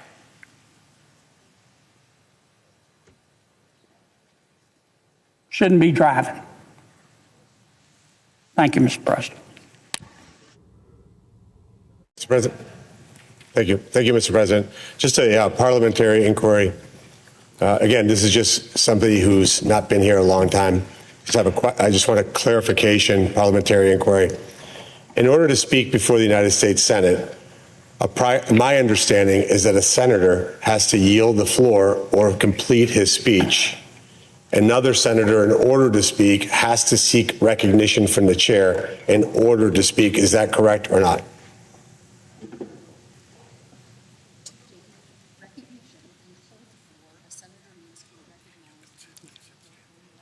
To gain recognition to the floor or hold the floor, that senator needs to be recognized by the chair in his or her own right. The senator does not lose the floor when he or she asks unanimous consent. The senator who has the floor does not lose the floor when he or she asks unanimous consent.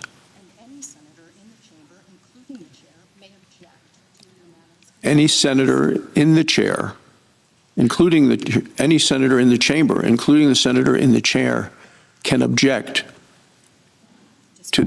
despite the fact they don't have control of the floor, and that the senator speaking at the podium who has been recognized continues to control the floor. Thank you, Mr. President. Well, just, Mr. President, do I rest? The senator from Wisconsin was first. I note the absence of the quorum. That the quorum is suspended. There's a motion to suspend the quorum call. No, there's a motion. Is there objection? Object. The clerk will call the roll. Ms. Also Brooks.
Mr. President.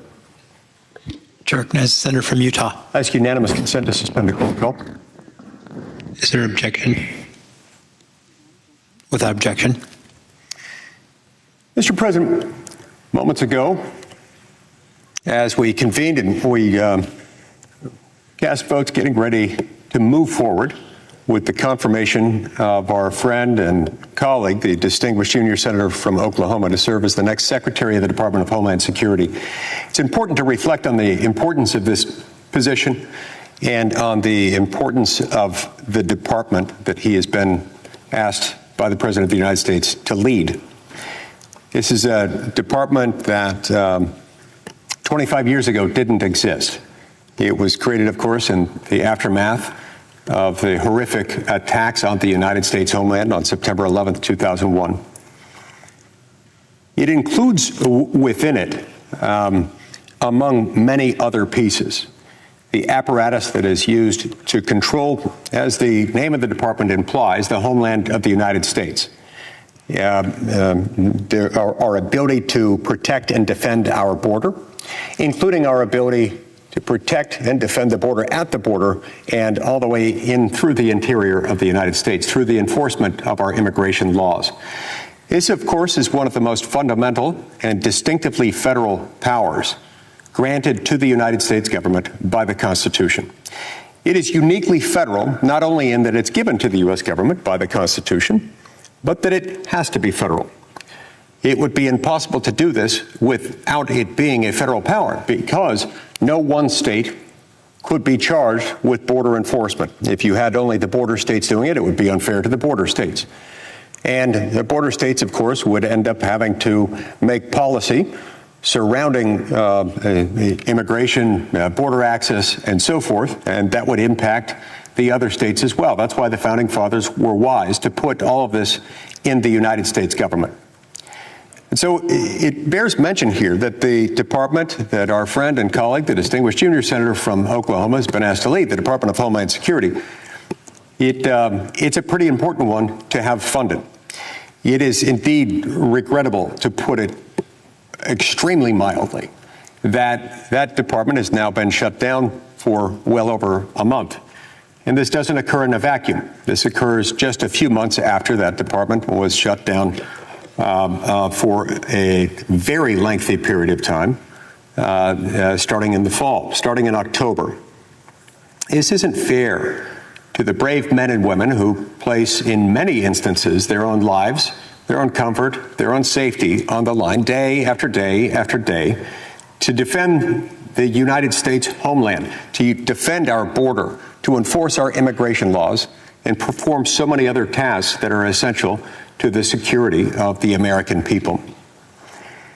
And so when we evaluate that shutdown and its impact, we have to think about some of the other things that it also affects, including, of course, but not limited to TSA, including FEMA, the Federal Emergency Management Authority, including the Coast Guard, and including USCIS, CISA, and the entities within the Department of Homeland Security that operate the SAVE database. The SAVE database is this entity that is already set up, and it's related to the name of legislation we've been considering, the Save America Act.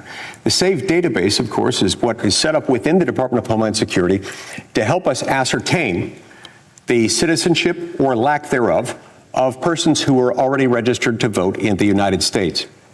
Ideally, the information should be freely flowing on a very regular basis between the states, in particular, secretaries of state, lieutenant governors, or whoever is the chief elections official in each state, to the Department of Homeland Security. They should be running their election data, their voter roll data, through the SAVE database on a very regular basis. Because by doing that, they can make sure that those who are registering to vote are, in fact, citizens of the United States. If you wait too long, the task becomes overwhelming or it becomes more difficult. But if it's done on a very regular basis, it can become routine and relatively straightforward. It's remarkable what can be done with these databases because, we've got hundreds of millions of Americans, and we've got, I don't know what the total number of registered voters is. I'm guessing somewhere between 150 million and 200 million who have registered to vote. That's a lot of names. That's a lot of numbers. That is a lot of voter registration files in 50 different states and the District of Columbia. But having access to this database allows us in one central location the benefit of being able to scrub through these voter registration files in every jurisdiction in America to make sure that only citizens vote, and to do so without it having to take weeks or months or years in order to ascertain. So these are some of the many benefits of technology. But this, too, is part of the Department of Homeland Security, and this, too, is therefore affected by the shutdown, and in particular, the hardworking men and women who run that department, including that part of that department, are now not being paid, not receiving the funding that they need, and that is, in fact, a problem.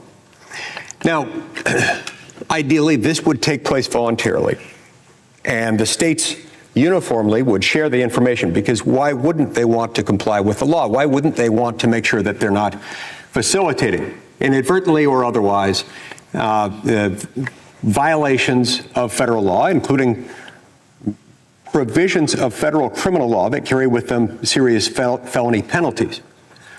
You would think that they would want to be cooperating freely and sharing their data. Some of the states do this. Many of them do. But a whole lot of them, including and especially those with Democrat governors and or Democrat legislatures, are adamantly, defiantly refusing to share that data. What does that tell us?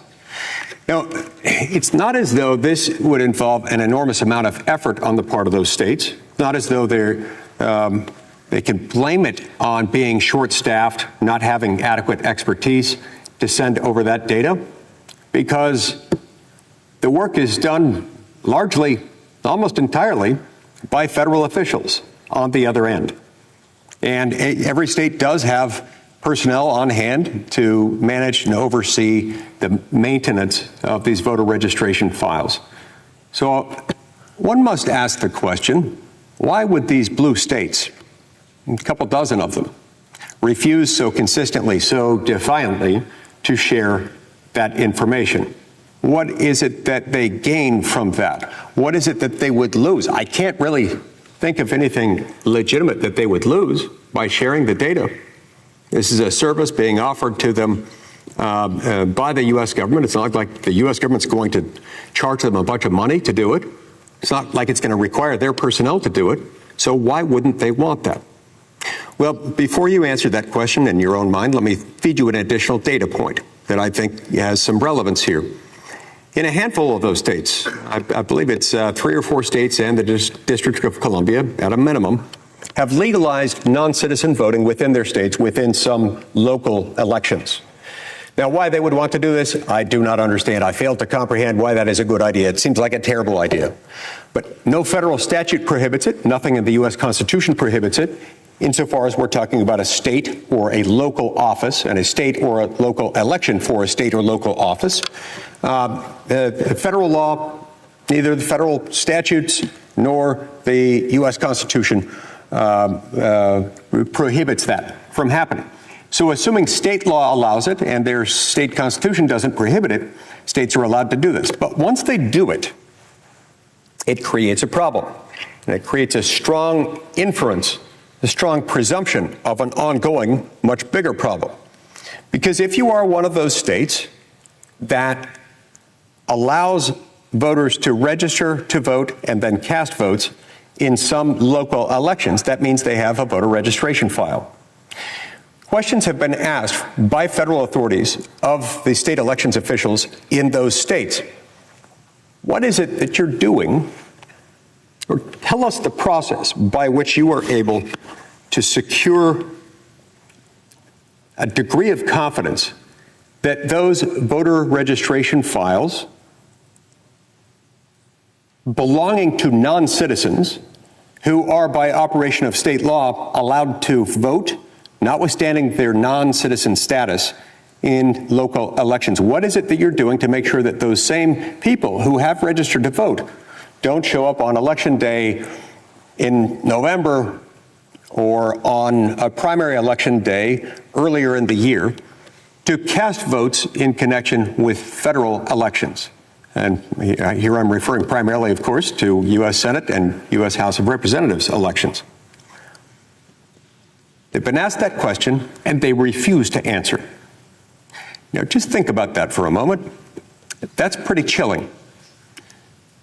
No matter how many non-citizen voter registration files might be found in those states, one can imagine a scenario in which it could and would make the difference. We can all think of elections, including federal elections that many of us are familiar with, that have been decided sometimes on the basis of a few thousand votes, or a few hundred votes, or even a few dozen votes. It does happen. And you never know in advance when it's going to happen. It's like my late father, also a lawyer, used to say about appellate arguments. It's something that both he and I spent much of our careers as lawyers doing, handling appellate arguments before courts of appeals. And he would sometimes get asked the question, can the lawyer and the lawyer's argument at oral argument, because before any oral argument happens in the appellate litigation world in the United States, there's an extensive period of briefing. My wife Sharon likes to say a legal brief is oxymoronic. It's anything but brief. It certainly isn't brief to write. It's not brief to read, but you have several months of briefing. Then there is a distinct point in time where the lawyers come together. They show up at the same time, the same day, and the court hears oral argument as distinguished from the written argument in the briefing.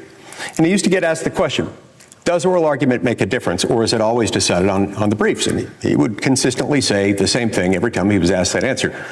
It makes a difference sometimes. You never know when it's going to make a difference, but because we know it makes a difference sometimes, you have to prepare for each argument as if the argument in that case would make all the difference. So too here. We don't know which races, whether for a state office, federal office, or otherwise, you don't know in which races the margin between fraudulently cast votes and legitimately cast votes might make a difference. And so you have to prepare for each election as if it would make all the difference, that you had cleaned up your voter registration files. In this instance, we're not talking about the entire universe of fraudulent votes that could be cast. We're talking about the universe consisting of non-citizens. We know for a fact that this number nationwide is at least in the thousands. And we know that because there are a small handful of states, a growing number of states, that have cleaned up their voter registration files, often with the help of the SAVE database at the Department of Homeland Security. And on that basis alone, they have discovered thousands, somewhere between thousands and tens of thousands, of non-citizen voter registration files. So when we know that those are out there, and those are just from the states that are run by governors and legislatures that are willing to share this information with the Department of Homeland Security and willing to undertake an effort to make sure that only non-citizens are registered to vote in a way that makes them capable of voting in a federal election, it really does matter that we get to the bottom of this question, because we know that if there are at least a few thousand to a few tens of thousands from the red states, how many more are there from the blue states? I can't help but wonder whether there might be a close connection between the blue states being unwilling to share their data and the number of likely non-citizen voter registration files they will have in their databases. Because after all, given how little effort it would take on behalf of those states in order to share that information with the SAVE database and the people at the Department of Justice and at the Department of Homeland Security who are looking for them, why else would they be so opposed to it? And so from that, one can wonder, instead of thousands to tens of thousands, could we be talking about tens of thousands to hundreds of thousands And if that's how many there might be today, how many more could there be, given that we now have something north of 30 million non-citizens residing in the United States, including 10 to 15 million, maybe more, who came into the country illegally, unlawfully, just in 4 of the last 5 years alone, between 2021 and 2025, during the era of the prolonged Biden border invasion. In other words, Mr. President, this could get worse. It could get much worse. And especially with the number of states that have very late voter registration requirements, including a number of blue states that have same-day voter registration. These numbers could spike very quickly if we don't get to the bottom of this problem and do it very, very soon. Which is why I think there's such an interesting connection between the three things that we're talking about right now. We have been talking for the last few days and will continue, I hope, for weeks or as long as it takes to get it passed, about the Save America Act. But we're also simultaneously toggling between that and the confirmation of Markwayne Mullin to be the next DHS Secretary and legislation to keep the Department of Homeland Security funded, to fund it now that it has been defunded for well over a month. There is a parallel between all three of these things. In all three instances, our Democratic colleagues are dragging their heels. In all three instances, they're trying to stop something or a series of things that could result in our ability to secure our homeland, to enforce the laws governing our border, governing immigration and naturalization in this country, and ultimately safeguarding our elections. These are not esoteric points. These are not hypothetical or hyperbolic points. These are about real on-the-ground facts, facts that continue to come out every day. And I expect that even in the next few days, as we're debating the Save America Act, I will not be surprised if we get even more data points indicating that this is not a hypothetical problem. This is not a hyperbolic alarm bell that we are sounding. These are real things that have to be dealt with. So how then do our Democratic colleagues propose that we deal with this? Well, they're saying that they will stop at nothing to stop the Save America Act. And when you hear their arguments sound overwhelmingly. They sound out on the basis of facts that are not in evidence. Not only facts not in evidence, but facts contradicted by the legislative text itself. They have erected straw man after straw man from within the contrived, imagined parade of horribles version of the Save America Act that are not actually in the Save America Act at all. Meanwhile, they overlook provisions of the Save America Act, most to the point, the text beginning on line 22 of page 12, that makes clear that under the Save America Act, the requirements for establishing citizenship at the time of voter registration, number one, in addition to the fact that they do not require anyone now registered to redo his or her registration. You don't have to worry about that. But the point I was getting to is second, that it gives every American newly registering to vote under these new voter registration requirements of establishing citizenship. It allows them to establish that by attestation through a simple affidavit.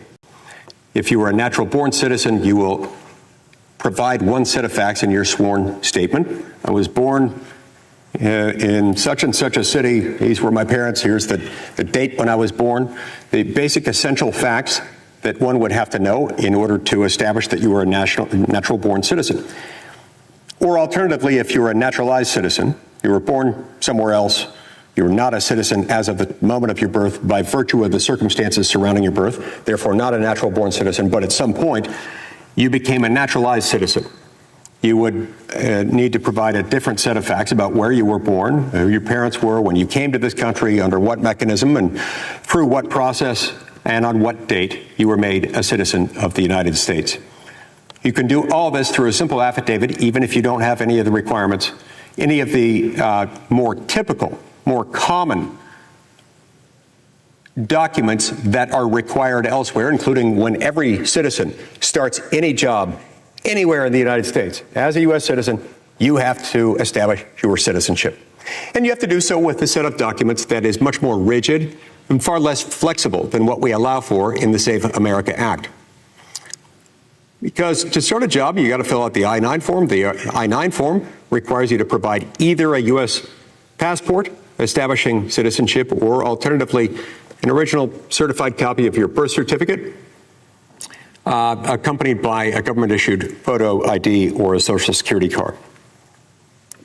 Now, for the most part, I don't know how they get around the truly difficult cases there, but it's always been my understanding that unless or until you can provide those specific documents under the I-9, you're out of luck. You're not starting that job until you can pony up with them.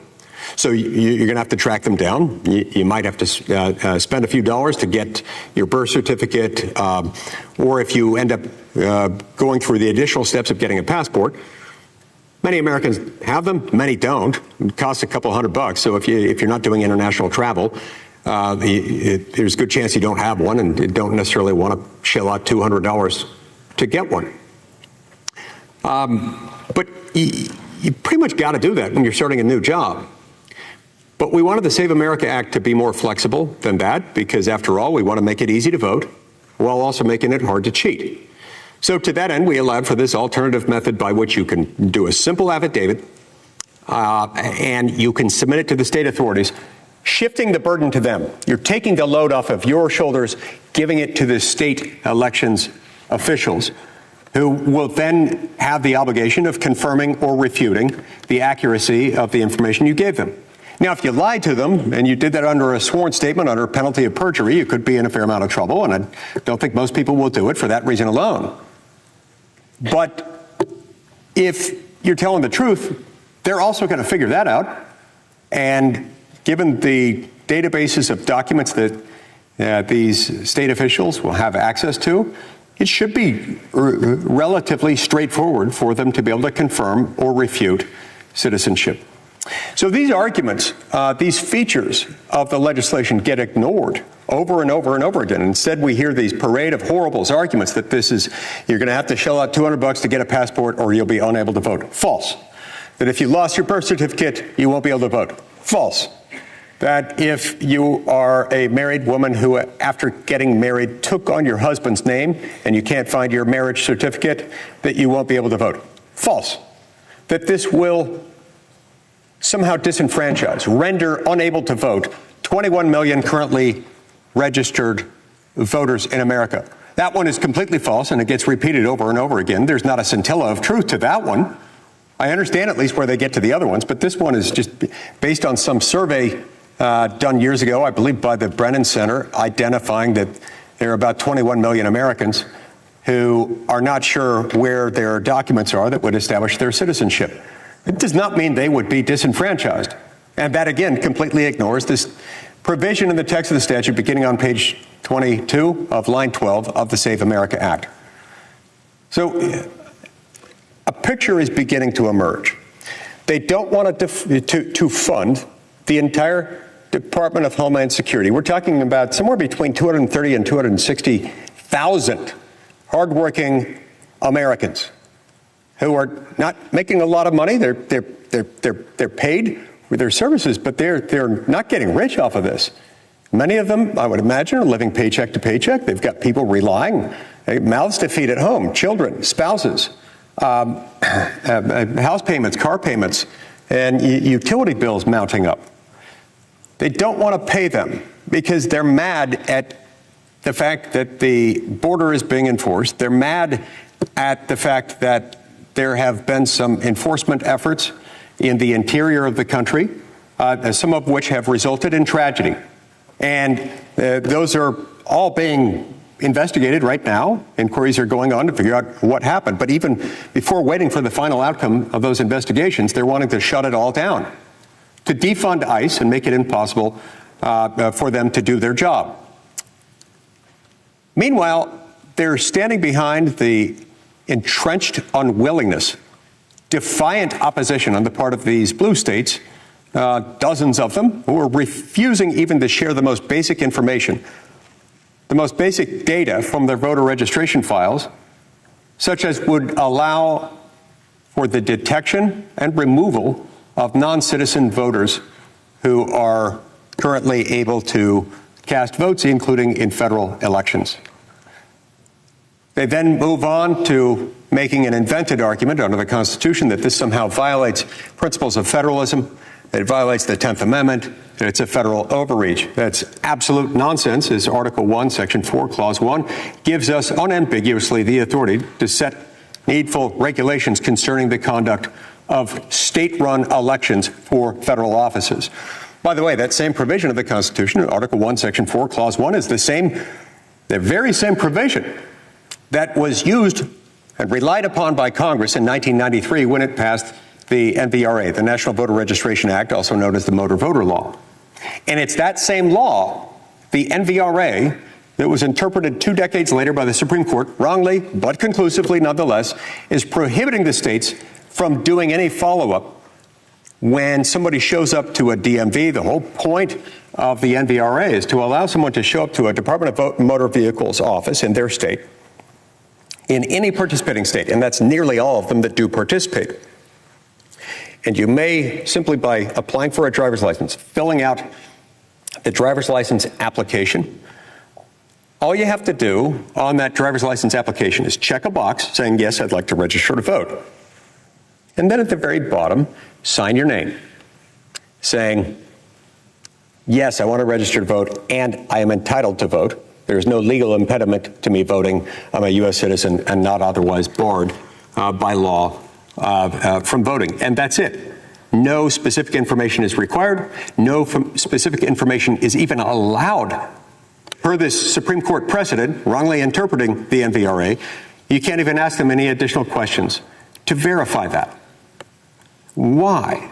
Why are they so defiantly, adamantly opposed to funding the department that protects our homeland, that allows us to enforce our border and our immigration laws, and they're simultaneously adamantly opposed to legislation that would require people to go through the simple process of establishing who they are and that they are entitled to vote in U.S. elections?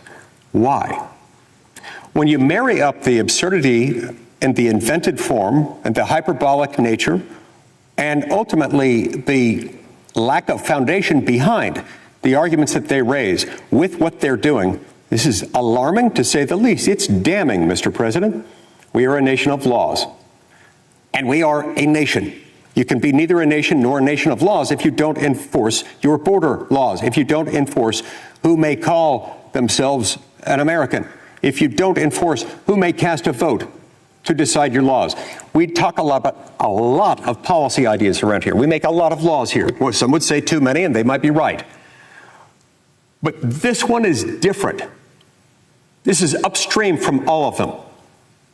You might say it's a meta law or a proto law. It's upstream from so many others because we're talking here about a law that determines who will be able to make our laws. When voters across this country are casting votes in federal elections, deciding who will represent them in the U.S. Senate and in the House of Representatives, we want to make sure that those votes are kept in the family, that those votes are kept within the bounds of who is allowed to vote. Only American citizens are allowed to vote in those. Now, if that upsets the Democrats, they should say so. I haven't heard calls from any of them calling to repeal existing legislation that prohibits non-citizens from voting in federal elections. It would be interesting if they raised that. That would be an interesting debate. That would be at least a more honest discussion if they were to raise that, but they haven't. They have instead said we don't need the Save America Act because, and this one is a kicker, because it's already against the law. That, Mr. President, under these circumstances is analogous to saying we don't need a law allowing police to issue citations and monitor traffic at intersections governed by a stop sign because it's already against the law in our state to run a stop sign. And even though police officers under the status quo are prohibited from monitoring intersections and taking note of when someone runs a stop sign, we know that people don't run stop signs because it's against the law. That is directly, closely, tightly analogous to what they're saying here. We don't need a law making our laws prohibiting non-citizen voting because it's already against the law. And we take that defiant, illogical, absurd position, even knowing that we've made it impossible to detect and therefore prosecute and punish anyone who breaks that law. Mr. President, we've got to clear both of these log jams. We've got to get Markwayne Mullin confirmed, and I was happy to cast my vote for him and support him through that effort. He is a man with a lot of energy, a lot of ideas, and it's going to take such a man to run the Department of Homeland Security. We also have to get the Department of Homeland Security funded, and we have to fully enable the Department of Homeland Security to protect the American people, not just by paying them, which is long overdue, but also by giving them the authority to get the data they need from the states in order to make sure that only Americans vote in U.S. elections. Thank you, Mr. President.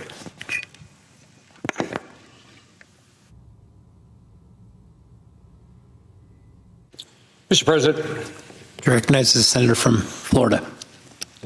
Mr. President, we're now on the 34th day of this partial government shutdown. For 34 days, the men and women who are serving our federal government at DHS have been forced to work without pay and without certainty about their future. As I said on the floor yesterday, this is the third time in the last 6 months that the hardworking Americans who work to keep us safe every day had to worry about how they're going to pay mortgages, pay rent, buy gas, and bring home groceries to feed their kids. I think that's clearly unfair and it's un-American. And while the American people are standing in line for hours at the airport and watching this unfold on the evening news, they're asking a reasonable question. What do Democrats actually want to accomplish by shutting down the Department of Homeland Security? Now, yesterday I talked about some of the stories of TSA agents. They're not getting paid. They're worried about their mortgages, their rent, put food on the table. They can't send their kids to camp. They can't go on vacation. And I think in 5 days, on the 27th, they lose a full paycheck. But let's talk about some of the other people. Let me talk about Ambria Britt. In a CNN story published yesterday, Ambria Britt, who has multiple sclerosis and cannot stand for long periods, told the reporter that she was forced to pay a stranger to push her wheelchair through the jam line. She arrived at Hartsfield-Jackson Airport on Friday, expecting to use the accessibility line like she normally does. Instead, she found pure chaos. On Friday in Atlanta, lines spilled out of the security checkpoint, past the main screen area and into the airport's atrium. Unable to stand, she had to pay a complete stranger to push her wheelchair through the jam. She said, normally I just go straight through. She told CNN, I just don't understand. Pay your workers because we need them. Amber's right. People do not understand why Democrats are forcing this on them. I think we owe it to folks to expose the why behind this terrible shutdown because the answer matters. Thankfully, my colleague from Vermont recently gave us an answer to this question during his recent appearance on C-SPAN's ceasefire program. Now, the junior senator of Vermont is a wonderful person to work with. We've worked on bills together during time in the Senate, and I always felt like you could have a good conversation with him about the issues. But what he said to C-SPAN is pretty revealing.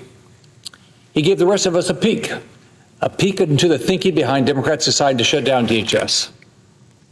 So let's take his statements one by one.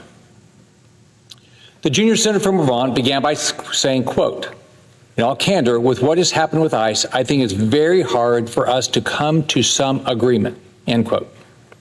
Now, that's honesty. It's been clear to me and a lot of people for a long time that Democrats do not have any intention of working with Republicans to find common ground on reforming ICE operations. President Trump has made offer after offer to Democrats to address their concerns with ICE. I know the junior senator from Alabama has tried to meet with them multiple times. President Trump is trying to meet this moment with reasonable reforms to how ICE operates. Unfortunately, my Democrat colleagues won't engage. In fact, they've only met with Republicans to negotiate one time. Now, it's clear why. As the junior senator from Vermont said, there isn't a belief among Democrats that they will accept any term proposed by Republicans. So we've now established that the shutdown isn't about working in a bipartisan way to solve problems. let's move to the next statement from my colleague from Vermont. He said, quote, "The other reality is that ICE got forward funded about 3 years in the one big beautiful bill. So that is, ironically, it's not really affecting ICE," end quote. Here, the junior senator for Vermont is admitting that this shutdown, which Democrats caused by claiming that they need to defund ICE to force bipartisan reforms, isn't actually impacting ICE agents at all. Now, the folks at ICE that don't only work in law enforcement are being hurt. Now, there's a lot of people at ICE that are not law enforcement. They aren't covered by the money my colleague referenced in the big beautiful bill. So the support staff, the public affairs staff, HR, IT professionals, leadership, none of them, it's my understanding, are being paid. In addition, more than 50,000 TSA agents that aren't getting paid. They're all being hurt by the Democrat DHS shutdown. Just to make sure we're all keeping track, the junior senator from Vermont said, quote, "In all candor, what has happened with ICE, I think it's very hard for us to come to an agreement," end quote. Then he said, "The other reality is that ICE got forward funded about 3 years in the big beautiful bill. So this is ironically, it's not really affecting ICE." So in these two sentences, my Democrat colleague from Vermont has now said that Democrats don't have the intention of reaching a bipartisan solution with Republicans. And he knows that the agencies at the center of this dispute, ICE and CBP, are not running out of money. They're fine. Now, there's people at ICE and CBP who are not getting paid. And yet here we are, TSA agents. Most of the people at DHS, everyone at ICE who isn't law enforcement, they're going hungry. We heard the stories. They don't have the money to pay the rent, pay their mortgages, put food on the table, pay for dance recitals, pay for camps, pay for sports, none of these things. Now, here's what he said next, quote, "If we were able to open up the rest of government and focus on the ICE issue, it may allow us then to have a discussion. I think it's overdue. The border is secure now. It wasn't under Biden. You say that, and that's true," end quote. So we know that. We know that under Biden, the border was completely wide open, and criminals just flocked into this country. And not one of my Democrat colleagues said a word. They never want to talk about Lincoln Riley, Rachel Moran, Jocelyn Mangari, murdered by illegal aliens. Now, he ended his point by saying this, quote, "It's ripe for us to have a sensible discussion about a reasonable immigration plan in a reasonable way to deal with folks who don't have legal status," end quote. Now, I'm from a state that we have a lot of immigrants, right? I believe in immigration reform. I'm always willing to have a conversation about it. I've actually proposed changes at TPS. I've proposed things that's always been blocked by my Democrat colleagues. And I think we ought to fix our immigration system so the only people who come into our country are people who actually want to work, not go on programs, American programs, and what help build our capitalist country. I think that's the ones who should be allowed in. Unfortunately, that's not the type of reform the Democrats are holding out for. They want amnesty. My friend, the junior senator from Vermont, is talking about amnesty. He's talking about using a government shutdown, using the paychecks of TSA workers, using 3 or 4 hour security lines, using the pain felt by disabled Americans like Ambria Britt, who had to pay a stranger to push a wheelchair through security, as leverage to open a conversation about amnesty to people who are in this country illegally. Now, and here's the part that should make every American blood boil. There's no Democrat proposal. I haven't seen it. Mr. President, have you seen it? I haven't seen a proposal. I haven't seen anything. No plan, no bill, no written offer. Weeks and weeks of offers from the White House, dozens of failed Senate votes, and the American people still cannot read a single piece of paper that says what Democrats actually want. The other thing Democrats keep harping on is banning ICE from wearing masks. So let's dig into that point now. This is important because it really exposes the disconnect between political posturing and human consequences. Democrat senators have introduced legislation to ban ICE agents from wearing masks during enforcement operations and require them to display their names or badge numbers at all times. House Democrats introduced a companion bill, and several states that introduced or passed similar measures. Now, on the surface, it sounds like accountability, right? I actually agree with making sure badges are visible for uniformed law enforcement officers. It seems like a common sense idea to me. But let's talk about ICE agents' having to wear not being allowed to wear a mask. Now, there are radical anti-ICE activists. You might not know that, Mr. President, but I think most people do, right? They're all over the country. They have built and maintained websites that catalog photographs of alleged ICE employees, organized by state, searchable by region. That should scare us. They encourage their fellow activists to hunt our law enforcement and give them all the tools to do so. Now, here's what's already happened. ICE has reported a 1,000% increase, that's tenfold, increase in assaults on officers. That's even more than tenfold, isn't it? Yeah, tenfold. And an 8,000% increase in death threats against officers and their families. A Dallas gunman fired multiple rounds at an ICE field office from a nearby rooftop and used apps specifically to track the locations of ICE agents before the attack. In San Francisco and LA, a mob surrounded ICE agents in the street and at their offices. These agents were assaulted and threatened. Now, ICE agents are just like you and me. They're normal Americans. They've got families. They love their kids. They have grandkids. They love their grandkids. They have great neighbors, great friends, and they're simply doing the job that they were hired to do to keep every American safe. They're doing what police do, what sheriffs do. They are working every day to enforce the laws of this country that we passed. But many of my Democrat colleagues want to see them as monsters. Now, here's the difference. The TSA workers, they're going to work every day, enforcing the laws, trying to keep us safe. And they're under a lot of stress because they're not getting paid. The ICE agents might be getting paid right now, but they're being attacked by Democrats that act like they're monsters. Their families are worried about them. They're receiving, they're worried about getting a threatening midnight phone call because an activist website posted their loved one's photograph and home address, so their families are worried. That's what the mask ban would enable, not accountability, exposure. And for people who are already doing their jobs under impossible conditions, that additional threat is not a policy debate, it is a danger to their life. Now let's be clear. I don't think any of us want ICE to wear a mask. I wish they didn't have to. But if wearing a mask keeps a law enforcement officer and their family safe from being attacked by radical anti-ICE activists, I'm all for it. Now, I support measures that keep our police accountable to the people they serve and protect. I believe that when I was governor, we started bringing body cameras in when I was governor of Florida. The White House has proposed body cameras, and I completely agree with that proposal. Cameras create accountability.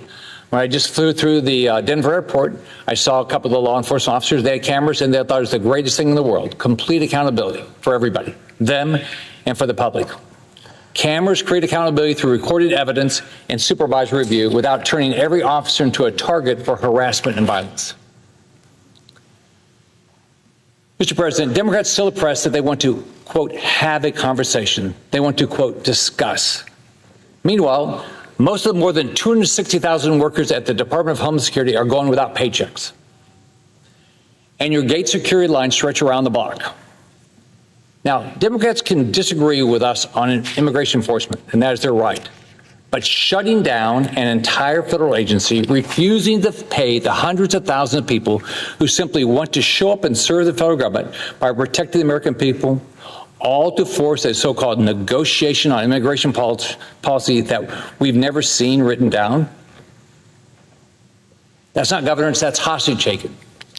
Let me remind you, the average salary of a TSA agent, Mr. President, what do you think the average salary is? $50,000. Now, these are the folks Democrats are withholding paychecks from. Americans making about $50,000 a year. What do we make? U.S. senators, we make $174,000 a year. And I've tried. I've had a bill, no budget, no pay. My Democrat colleagues have always blocked it because they refuse to go without being paid. But they're okay with other people not being paid. So while the folks at TSA are working class Americans fighting every day to live their dreams, guess what the average net worth for a Democrat in the Senate is? About $3 million. Now, we're here to shame anybody. I'm glad they worked hard, they got rich, they've been successful in life. I worked my butt off, I've been very successful, and I don't apologize for a second. But in addition to donating my entire Senate salary every year, I'm also not the one sitting here totally today denying a paycheck to the more than 260,000 hardworking Americans at DHS. Now, I think Democrat colleagues ought to have skin in the game. The last time Democrats shut down the government, hurt our federal workers, one of my Democrat colleagues said that he couldn't go without his Senate paycheck because he has a mortgage to pay. Well, guess what? So do every federal employee at DHS. They're probably paying the rent or they have a mortgage. The people Democrats aren't paying right now, they have bills to pay. It frustrates me, it makes you sick that a member of the U.S. Senate says that voted to say somebody else can't get paid. They said they have to get paid. I think that's insulting. Imagine how it makes someone at TSA to hear that. A U.S. Senator needs to get his paycheck when he's making $174,000, but you at DHS, good luck. I think that's pretty disgusting. I don't think if Congress shuts down government, members should get paid. Now, I have a bill to make that happen. I had a colleague that had a similar bill earlier today. My No Budget, No Pay Act would keep everyone in this chamber from getting a paycheck if we can't provide them to the hardworking men and women who work in our federal government. Look, I think there needs to be personal consequences for politicians that want to play games with other people's lives and cut off their paychecks. So I think we need to pass my No Budget, No Pay Act. Again, this is a simple proposal that says that members of Congress can't complete our basic constitutional job of funding the government, the whole government, not part, not some, but all of it. We shouldn't get paid. So I urge my colleagues to consider this. What about the mortgages of DHS workers? What about their grocery bills? What about their kids' camp? What about their daughter's dance recital? I think we ought to care about them. So I don't get it. I can't see how a Democrat colleague can get on a plane, fly home, probably go to the front of the line, look at these unpaid TSA agents in the eye, walk to the gate in front of all of them, past Americans who just wait in line for 4 hours and not feel some shame. More than 260,000 American families are going without a paycheck, but my Democrat colleagues are still cashing theirs. Democrats shouldn't be shutting down the government and risking others' paychecks without being willing to put their paychecks on the line, too. So I'm not going to ask for a UC, but I wish at some point we would pass my No Budget, No Pay so we all have skin in the game. If part of the Republican or Democrats, whoever, are going to shut down government, then they ought to do the same thing that they're doing to other people to themselves. I yield the floor.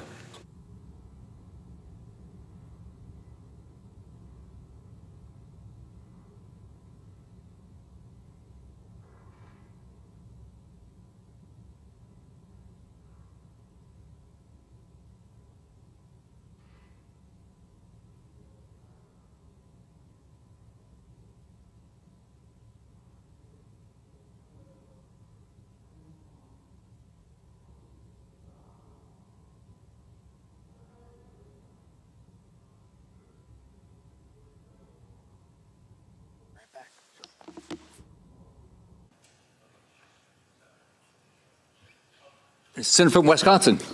I would note the absence of a quorum. The clerk will call the roll. Ms. Alsobrooks.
Mr. President, To recognize the senator from Pennsylvania. I ask unanimous consent to end the quorum call. Without objection. Mr. President, a few weeks ago, I rose in this chamber in support of the Save America Act. I implored my colleagues to listen to the people who put us here, to restore their trust in our elections, to defend the integrity of what John Adams called, and I quote, the primary right by which all other rights are protected, end of quote. Mr. President, today the rubber meets the road. We must continue our debate in front of the American people, and we need to pass this bill. And that's why I rise today, to dispel the myths peddled by the bill's opponents and to remind us and to remind the American people what it is we're really debating here. Now, I understand the importance of election integrity more than most. In 2022, I lost my first statewide election by 950 votes. That's about 14 per county. And I won my second statewide election by 15,000 votes out of about 7 million votes cast. These incredibly narrow races show just how important it is that our elections run smoothly, fairly, and that only legitimate votes are counted. And right now, we cannot pretend that all elections in America meet this standard. In my home state of Pennsylvania, an illegal immigrant named Mahadi Sacco was recently indicted for having illegally voted in 7 different federal elections, including the 2024 election. And he was not the only one. We have seen similar cases of non-citizens voting across the country. Also in 2024, a Chinese national was caught and charged in Michigan after his ballot had already been processed. And just days ago, a British national was charged in Texas for illegally casting a ballot in the 2024 election. Now, critics of the Save America Act, they say such cases are rare. But in 2024, two of the 5 swing state Senate races were decided by less than 0.3 of a percentage point. And the other 3 races were decided by 2 percentage points or less. The key point here is it doesn't take that many illegal votes to swing an election, and by doing so, to change the course of history. And this is a big and, because an additional 10 million illegal immigrants entered the country during the Biden administration, that's undisputed, that risk has risen dramatically. And therefore, it's no surprise at all, Mr. President, that more than half of Americans say they are deeply concerned about the integrity and the fairness of our elections. And it's also no surprise that the American people are demanding we do something about it. They're demanding a change. And so do my colleagues. As stewards of our constitutional order, we have a duty.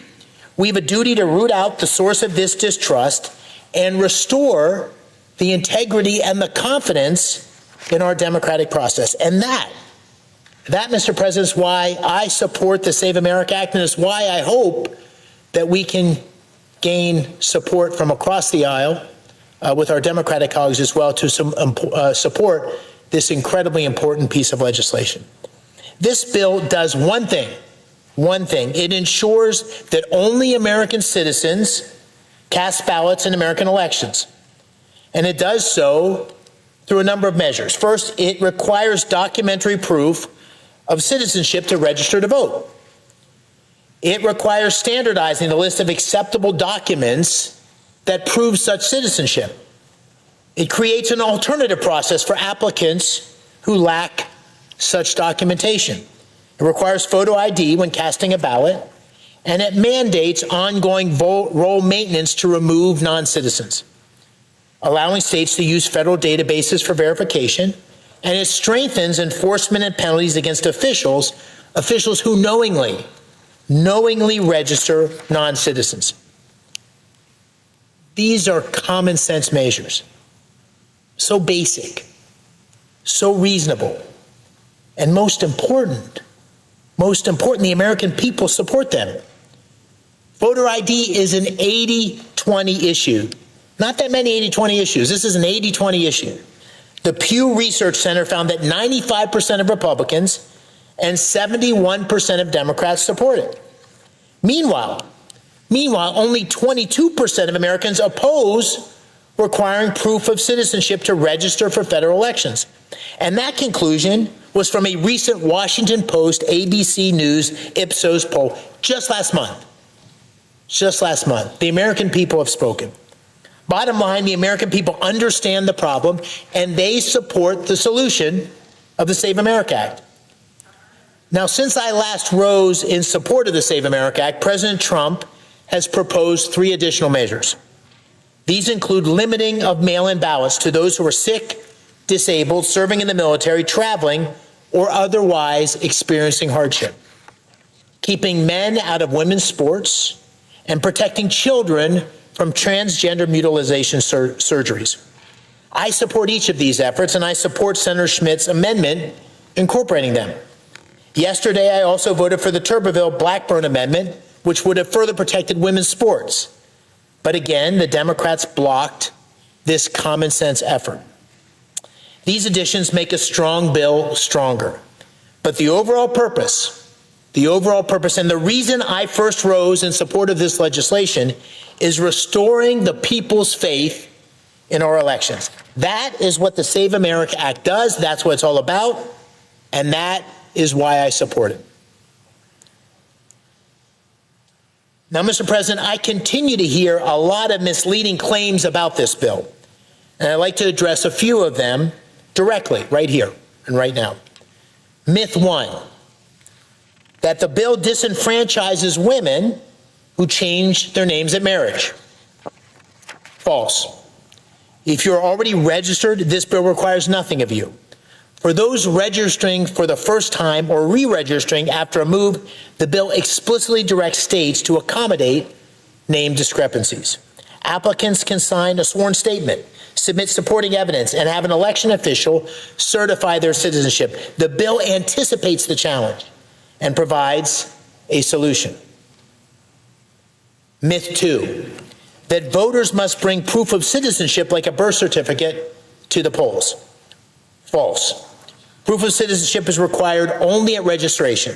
On Election Day, a standard photo ID suffices. This includes a driver's license, a state ID, a military ID, or a passport. We ask Americans, we ask all of us to show an ID to board a plane or to buy a beer. Asking the same to protect the ballot is not a burden. It's a basic, fundamental civic responsibility. Myth 3, voter ID suppresses turnout.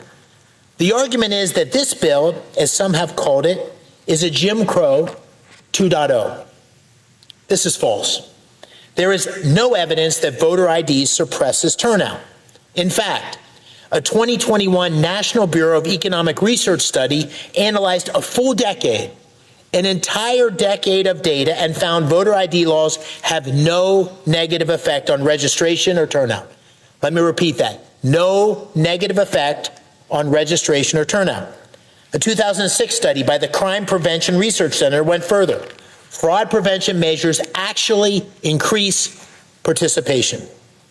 And when my good friend Governor Kemp of Georgia enacted a voter ID law in 2021, the state turnout records in 2022 and again in 2024 were all-time highs. These facts are pesky things. But despite the facts, and despite the support of the American people, many Democrats have stood against this act from the very beginning. The reason? They fundamentally oppose requiring proof of citizenship to register to vote and voter ID at the polls. It's just a fundamental disagreement. They fundamentally disagree with what 80% of the American people agree with. And because they know these principles are so simple, so intuitive, some have decided, sadly, they cannot defeat this measure with honest debate. And so instead, is so often the case in Washington, they try to bury this legislation, this very idea, in hysteria and misinformation. Sadly, Mr. President, I've heard this bill smeared as, quote, one of the most despicable pieces of legislation, an attack on our sacred right to vote, a voter suppression bill, end of quote. And the Democratic leadership, before even seeing the specifics of the bill, declared it dead on arrival.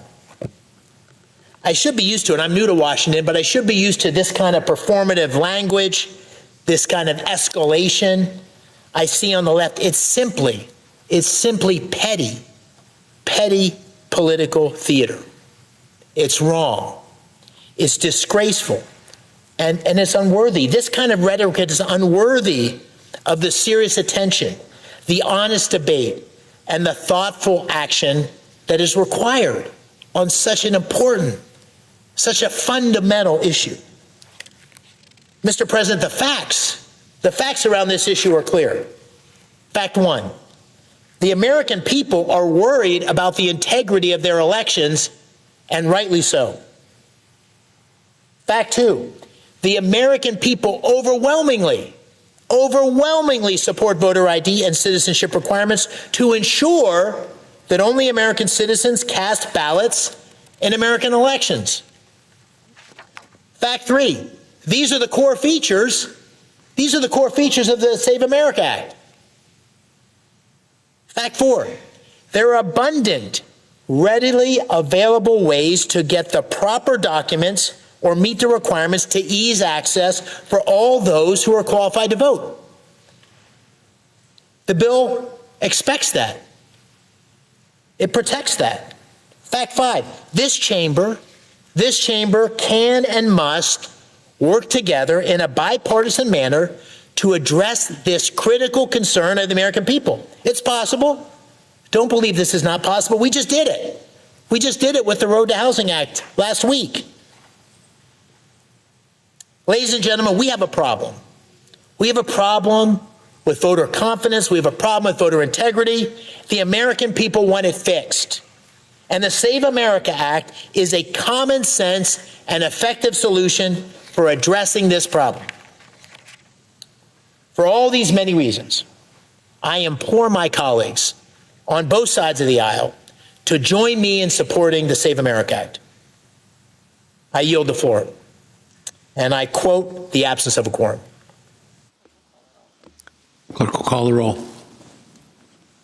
Ms. Alsobrooks.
To recognize the senator from North Dakota. Thank you, Mr. President. This week, the Senate took... Senate's in a quorum call. Nope, I'm sorry. I asked that the quorum call be vitiated.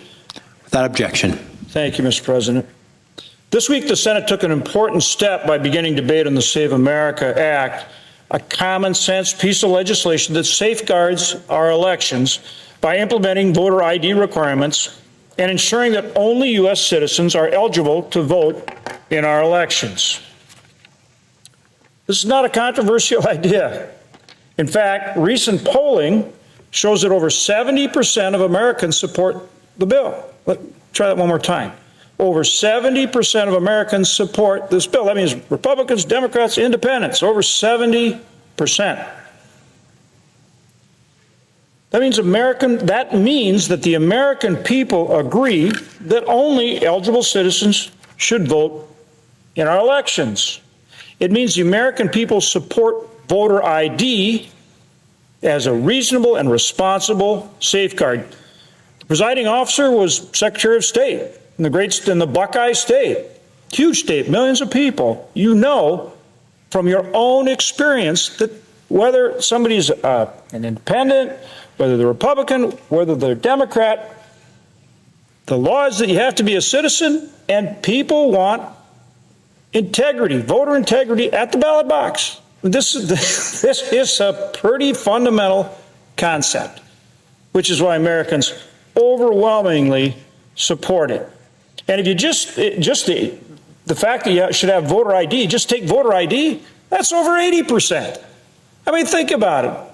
Let's see, ID to get into a government building, to get a fishing license, to rent a hotel room, to rent a car. I mean, come on. It just doesn't get any more fundamental. It doesn't get any more common sense. So it really shouldn't be a partisan issue. As I say, it's a common sense issue. It's that simple.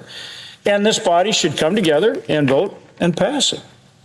So I urge our Democrat colleagues to join us and I guess just do what 70 to 80% of Americans want, what 70% of their own Democrat voters want. How about doing what their voters want, let alone ours and the independents? So somehow the false choice they're putting up there is that, gee whiz, if we do this, that somehow you're denying voters access to the polls. Well, that's just not true. That's not true at all. In fact, when voters trust the process, they're more likely to participate. Think about it. They trust the process. That makes them motivated to participate. And again, it is not a burden to simply have a photo ID. They have to have it for everything else, so they certainly should have it when they vote. So, for example, in my state of North Dakota, elections are both secure and accessible. Our approach actually goes above and beyond. In North Dakota, my state, we already go beyond what's required in the legislation. North Dakota officials across multiple state agencies conduct daily maintenance to ensure clean, updated, and accurate voter rolls. We also have a robust voter ID policy that requires an individual to provide a birth certificate, passport, or certificate of naturalization to get a driver's license. Now, this is to get a driver's license or a non-driver ID. But once you got that, so you can drive your car, you're in great shape to vote. Again, this is stuff that people have in their everyday lives. And so to try to make it out that it's a problem, well, that just doesn't fly. The American people expect us to protect the integrity of the election system. Again, presiding officer, you were Secretary of State. That was your job every single day. But it's our job, too. It's our job, too. And the Voters' Rights Act requires it. And that's exactly what this legislation does. Americans support the Save America Act. And I urge our Democrat colleagues to join us in doing exactly what the American people are asking us to do, what they elected us to do. With that, Mr. President, I'd also like to speak about another critical issue that we need to get resolved. And we need to get it resolved sooner, not later. We need to get it resolved. Matter of fact, we're way past due for getting it resolved, and that's funding the Department of Homeland Security. Want to go back to one of those fundamental things you just got to do? Funding the Department of Homeland Security. Look at the risk right now, the global risk from terror. Look at all the things that are going on in the world and here at home. Pretty fundamental that we need to fund the Department of Homeland Security. We've now been shut down since February 14th, but it's 37 days. Paychecks have been stopped, and the hardworking men and women of the Department of Homeland Security continue to work to secure the homeland, but they're not getting paid. For more than a month, we've been working to find an agreement to fund the Department of Homeland Security, which is more important now than ever, as I said, given all the things that are going on. Since the start of the fiscal year 2026, Customs and Border Protection has had almost 4,000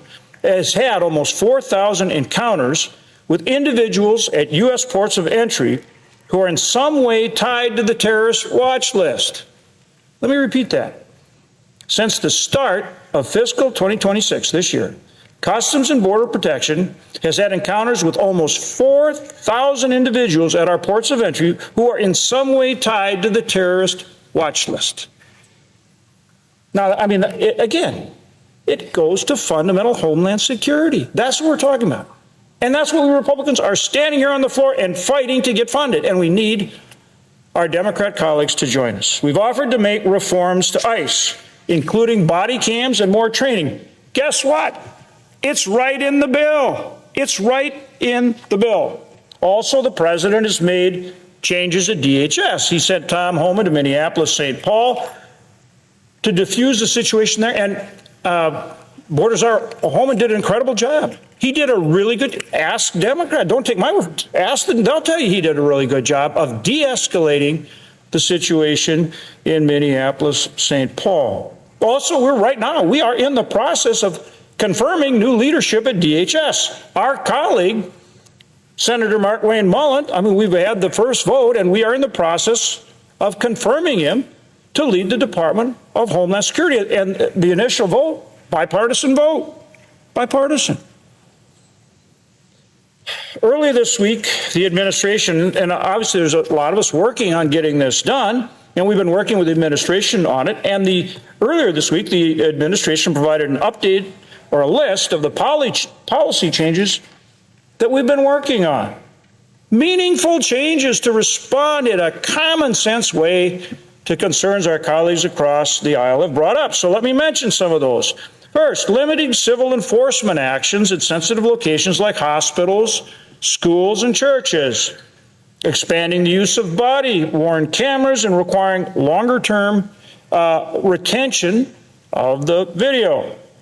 Conducting greater oversight of DHS detention facilities and enforcing the use of visible officer identification for DHS law enforcement. Now, we've offered a clean continuing resolution if they want to keep negotiating. So fine, if you want to keep negotiating, a bill you've already agreed to, that's already been passed by the House, and you think that you can sell that to the American people somehow that makes sense, fine and dandy. We'll put a CR in place, we'll put a continuing resolution in place, and I guess you can negotiate till the cows come home. And you know, the interesting thing about that continuing resolution, it goes back to the funding level of the Biden administration. So all you'd be doing for our Democrat colleagues is voting on something that they have voted for multiple times. So when they vote against the CR, they're reversing themselves. They're now voting against something that they have repeatedly voted for. But nevertheless, we said, fine, we'll do the CR. If you want to keep talking about it, hey, fine. But at least pay the TSA agents and the other hardworking people at DHS. Well, you seemingly want to negotiate this on and on ad infinitum. So that obviously, again, is us trying to find options to get this done. And the other thing, as I said, in the actual bill, which we negotiated with them, I'm on the Appropriations Committee, we negotiated with them, they agreed to, the House passed, has more body cams, has more training, things they've asked, Just vote for what you negotiated. So, I mean, you know, obviously we're frustrated, but you know who's a lot more frustrated? Are the people that are standing in lines at airports for 3+ hours, maybe more. You know who else is frustrated? Are the families of those hardworking TSA agents, not to mention the TSA agents themselves, who aren't getting paid. So at the end of the day, I mean, it's just come down to, at some point, our colleagues across the aisle are going to have to join with us. I understand maybe their left-wing base thinks that this second Schumer shutdown is a good idea, but the American people absolutely don't. They don't think that the shutdown that's being created by the Democrats right now is a good idea. They think it's a very bad idea. They think it threatens security in our country. They think that it tremendously inconveniences what they are trying to do in their everyday lives when they have to go to the airport 3 hours and more ahead of time.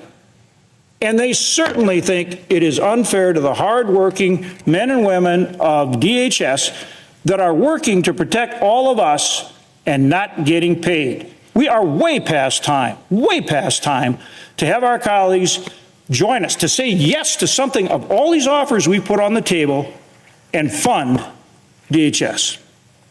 With that, Mr. President, I yield the floor.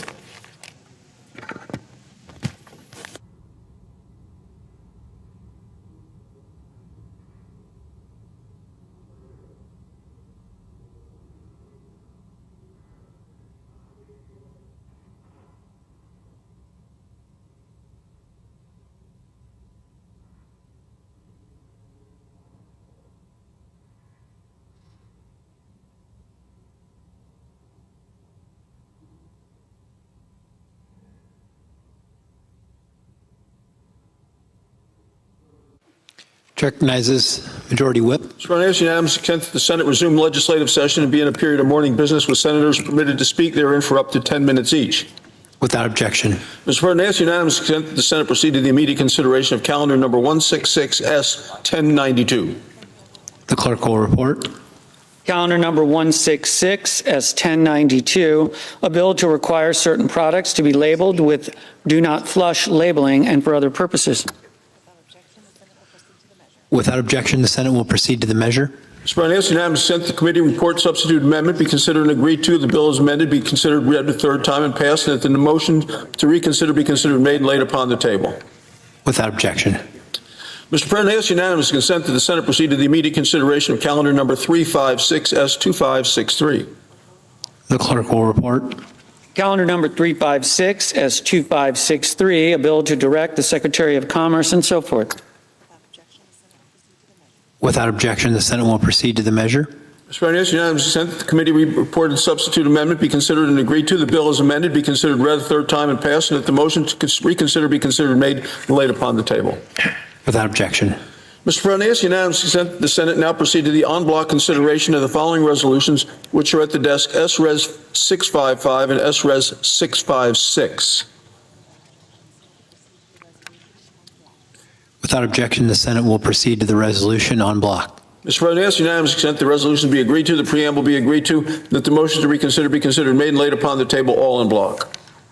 Without objection. Mr. President, I ask unanimous consent that when the Senate completes its business today, it stand adjourned until 3 p.m. on Monday, March 23rd. That following the prayer and the pledge, the journal of the proceedings be approved to date, the morning hour be deemed expired, the time for the two leaders be reserved for the use later in the day, morning business be closed, and the Senate proceed to the executive session, resume consideration of the Mullen nomination. Further, Mr. President, at all time during recess, adjournment, morning business, and leader's remark, count post-cloture on the Mullen nomination. Finally, if any nominations are confirmed during Monday's session of the Senate, the motion to reconsider be considered made and laid upon the table, and the President be immediately notified of the Senate's actions. Without objection. Mr. President, if there is no further business to come before the Senate, I ask that we stand adjourned under the previous order. The Senate stands adjourned until 3 p.m. tomorrow.